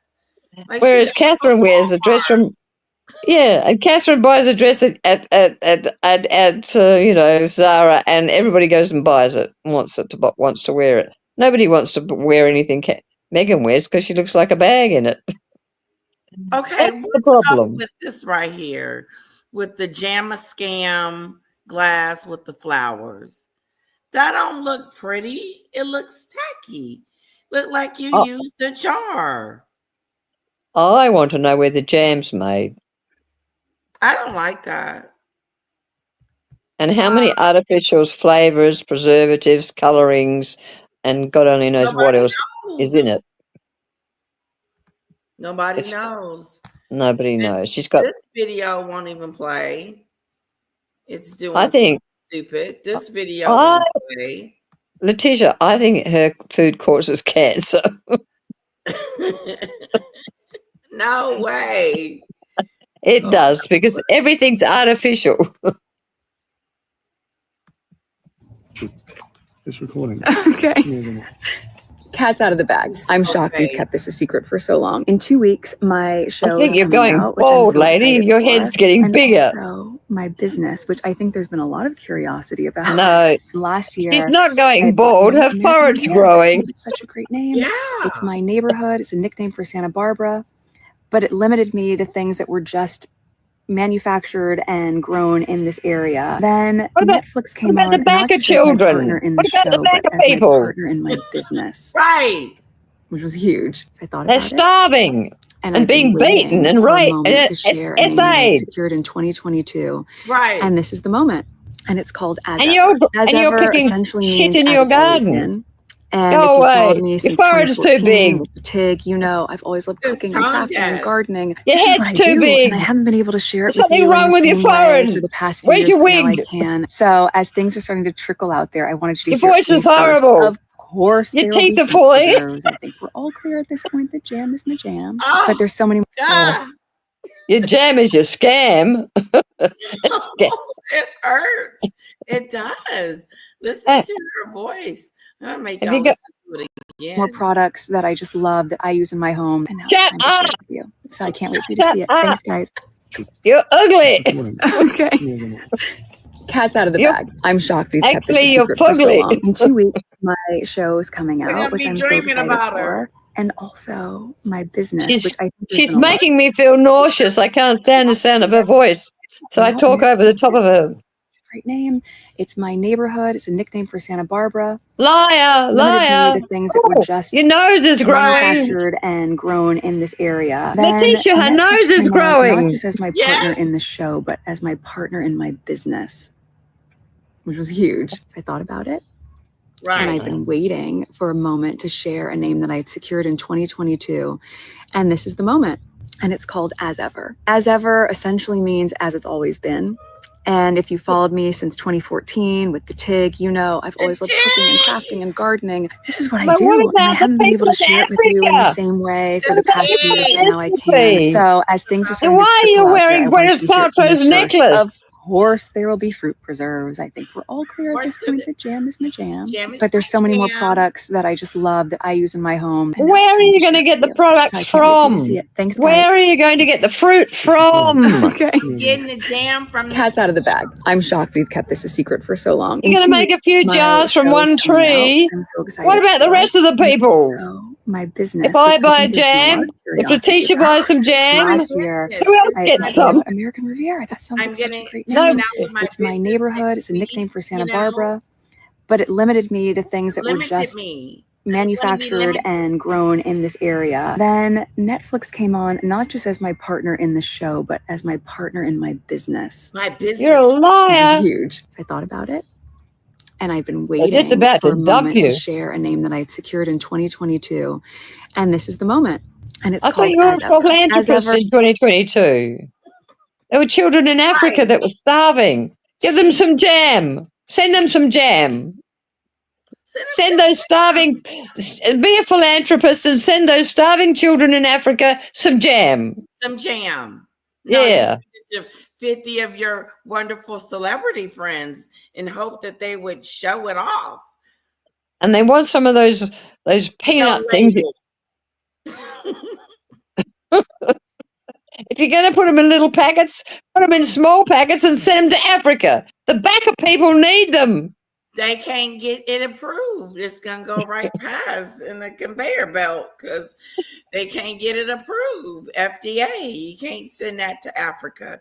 No, Africa wouldn't take it. They'd say it's not wholesome, it's not edible. It's got too much artificial rubbish in it. It's got artificial colouring to make the jam look red because it's grey. It's got artificial preservatives because it's starting to rot and go brown. It's got artificial flavours because it tastes like dog shit. And they had to make it taste like, raspberries. And what else has it got in it? Everything about it's artificial. It doesn't have an expiration date. Like, when is it going to expire? You got all these bottles of jam, but you ain't got no sticker to tell us where it came from. So what is it going to do? Sit in a warehouse? And we don't know how many calories are in it. And if it's got any, it might have a peanut in it. It might have been in a dish that had a peanut in it. And then that peanut will give somebody an allergic reaction. You're going to kill people with that food. Maybe they said that yesterday on my live. Yesterday, they said it's contaminated. It can be contaminated. It is. Be, detrimental to your health. Absolutely. What about all the people she gave lead poisoning to from her coffee? Where are they now? Are they all in hospital with their lead poisoning in their bones? It never comes out. Oh yes, she's a wonderful cook. She gave people lead poisoning, and lead goes into your body and it doesn't go out. Why didn't she advertise her? Why didn't she advertise her? Coffee? Her tea. Her tea. Oh, that's got lead in it too. Somebody should get a sample of that jam and take it down to a lab and find out exactly what is in it. Surreptitiously do a bit of research. I think she's getting hey, I really do literally think they get away with murder. Well, I think that's coming down. Law the bridge is coming down. They said that because of this. They said that this morning, the Royal Griff said that Harry is taken to his bed and he's not leaving the house because he's so upset about the scandal of the charity, and they think he might unalive himself. Oh, I hope not. I hope he don't go that far. He isn't supposed to do, though. Well, if we hear he's in hospital, we'll know he's had a good try at it. Yeah, they're going to come out and say that there's been some mismanagement of funds, and it's been going to the Duchess of Sussex. That's where all the money's been going. We had to get her security, her wardrobe for the polo show, and then we had to. She's telling. Sophia is telling the story. Oh, great! Yeah, she is telling it. Normally, you hear about it. She's saying it, and she worked with them, so she know that they're bullies and the wrong people. And why did she take the tennis player to the polo with her anyway? And why did she go? She wanted to pretend that she got a celebrity friend, and Serena's still her celebrity friend. Why did she go in the first place when she said she wasn't going to go? She should have never. If I had been Serena and went, I would have been upset because, first of all, they didn't know I was coming. You didn't call ahead. Hey, didn't you love that film clip where she's trying to talk to Serena's mother, and Serena's mother hates her and won't talk to her, and so she starts clapping her hands like a seal, and she talked to herself. I love that clip. Serena's mother wouldn't look sideways at her, and so she started talking to herself and clapping her hands. Oh, she looked like such a fool. Well, she is a fool, but she might as well look like one. Oh, God. Guys. I never know what she's going to do next. I tell you what, she certainly sells papers. Her and Blake Lively. Hey, Blake Lively's going to have a great big trial. She's going to court. It's going to be great. It's going to be Amber Heard and Johnny Depp all over again. Oh, this trial? Yeah, they're going to go to court and they're going to film it. Oh, it's going to make millions. Oh, wow. It's going to be a spectacle. And they're going to drag it out. Every So should little we text. cover it? Oh, they'll cover it. They'll shoot it. They'll film her going in and film her going out. She's already had where she arrived somewhere with 4 nannies for her 4 children. Do I need to And follow the story? no, it's as boring as batshit. Don't bother. I know, I'm bored. I don't care. She's a narcissist. She crucified this poor guy for no reason because he didn't like her. Hell hath no fury like a woman spurned, and she was spurned. He didn't like her. He wasn't attracted to her. So she got angry and that is had a something. go at him. She said, "Oh, come on over, run some lines. I'm pumping," which meant she was breastfeeding at the time, and she was pumping out breast milk. And he said, "Oh no, I won't. That's inappropriate. I'm not coming." And so she said he wanted to perv on her breasts, and he came in, and he didn't. She's just lied and lied and lied, and she shot herself in the foot. She just lies. She's so. That don't sound for real. Even listening to it, you're gonna invite him in, and then when he came in, he did what?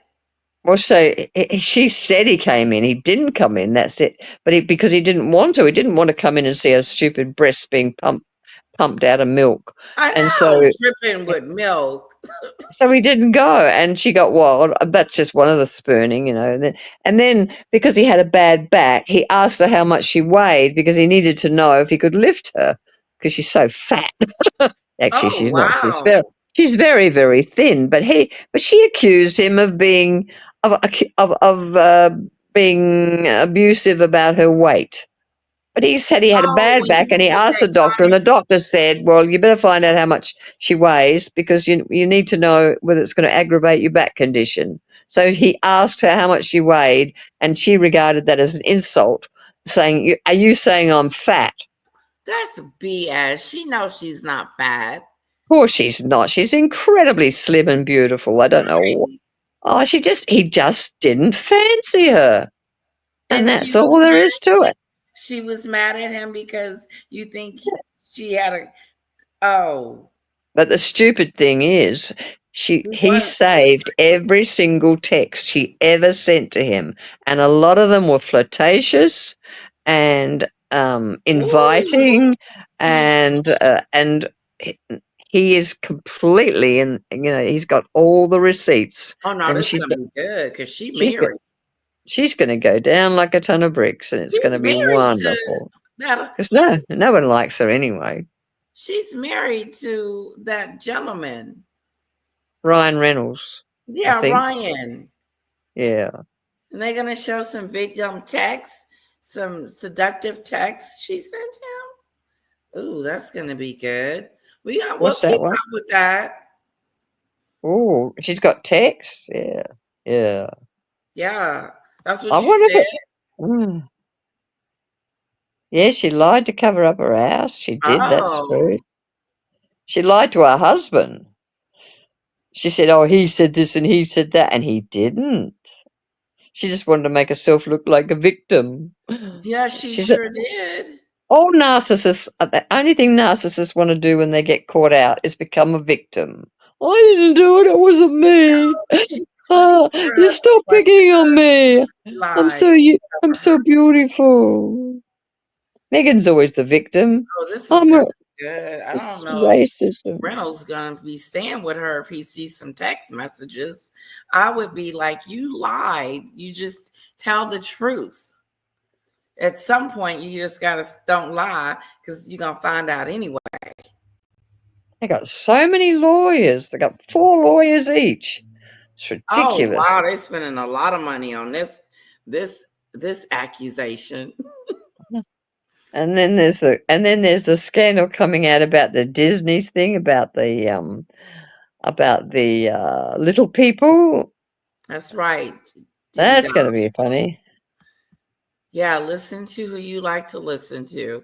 Don't let people tell you who you can't listen to. That's No, I don't tell anybody who they can't listen to.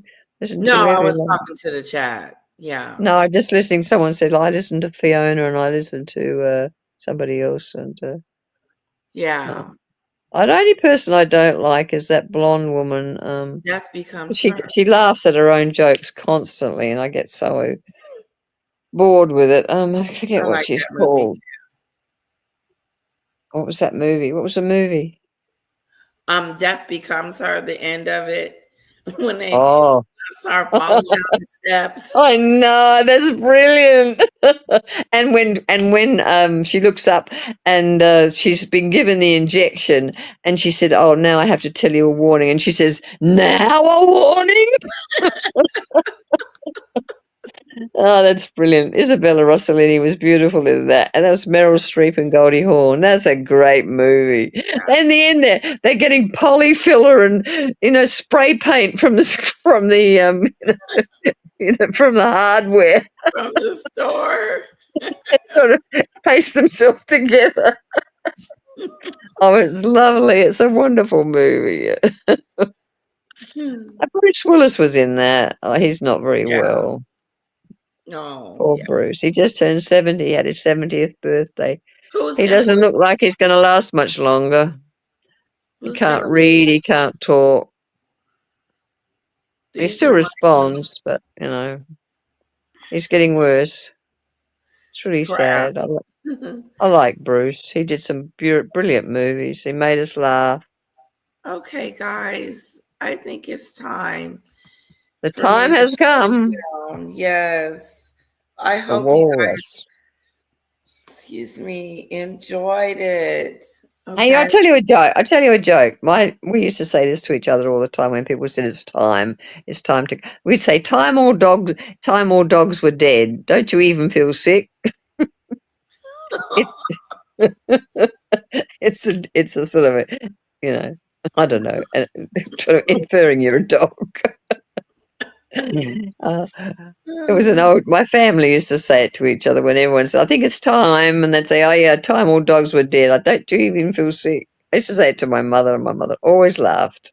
Oh, dear. All right, it's time to go. It's 3 hours and 46 minutes and 35 seconds. Guys, I hope you enjoyed it. I enjoyed hanging out with you so much. Luna, Moon Falcon. SCJ. Love SCJ. SCJ. Thank you for being a wonderful moderator for me. Ziggy Lee, chick with the crown. Good seeing you. Smart Monroe. Thank you so much. Let me go up some more. Do you know how to watch lives on X? Huh? Do you know how to watch live broadcasts on X?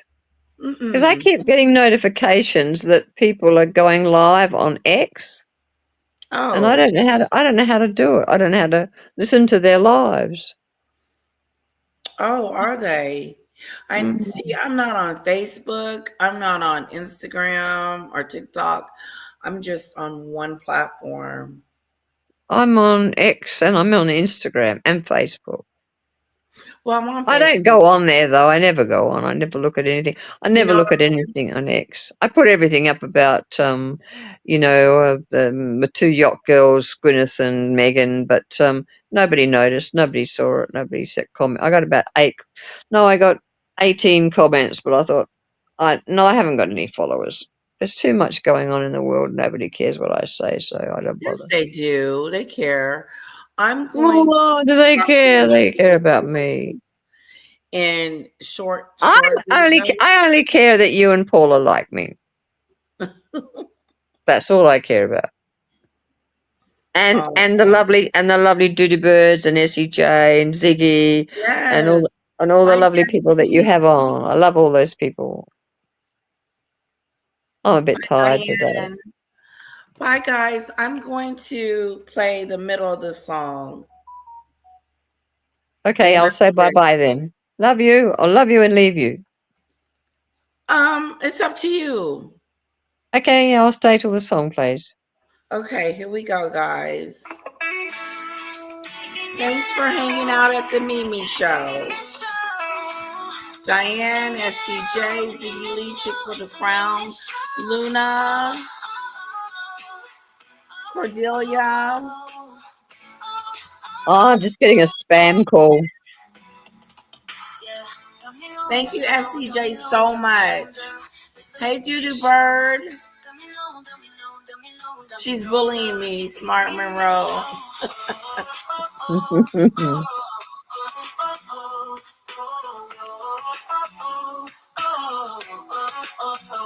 Papa.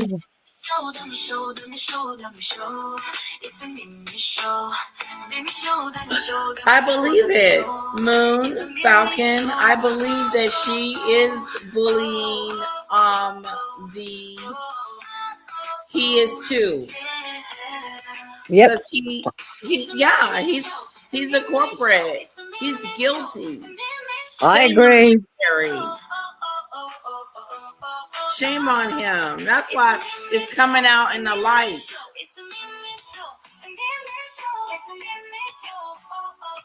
I like misogynoir. You know what misogynoir means? No, I found out. Yeah. Yeah. Misogyny and misogynoir. And all the women on the board experienced it. They all said so. I hate to let you guys go, but we're going to go. Have a wonderful evening, night. I'll see you next time. Okay. I hope I wasn't too loud and stupid. No, you were perfect. You came up. Everybody else was too. Well, let's make somebody else come up as well. Like Christine comes up, but she's not there today. Yeah, and SCJ, she's working her way up here. Yeah. Where's Snowdrop? Snowdrop could be asleep, you know. Ah, right. Because I got a message from her, and she said I fell asleep. So she could have fell asleep. Yeah. Is she well? Is she well? Oh, no, she's good. Yeah. Yeah. If I didn't say goodbye to you, I want to say goodbye to you guys. Have a wonderful evening, and we'll come back and chit chat. We'll see what's going on tomorrow. Okie dokie. I'll only come up if you invite me. If you don't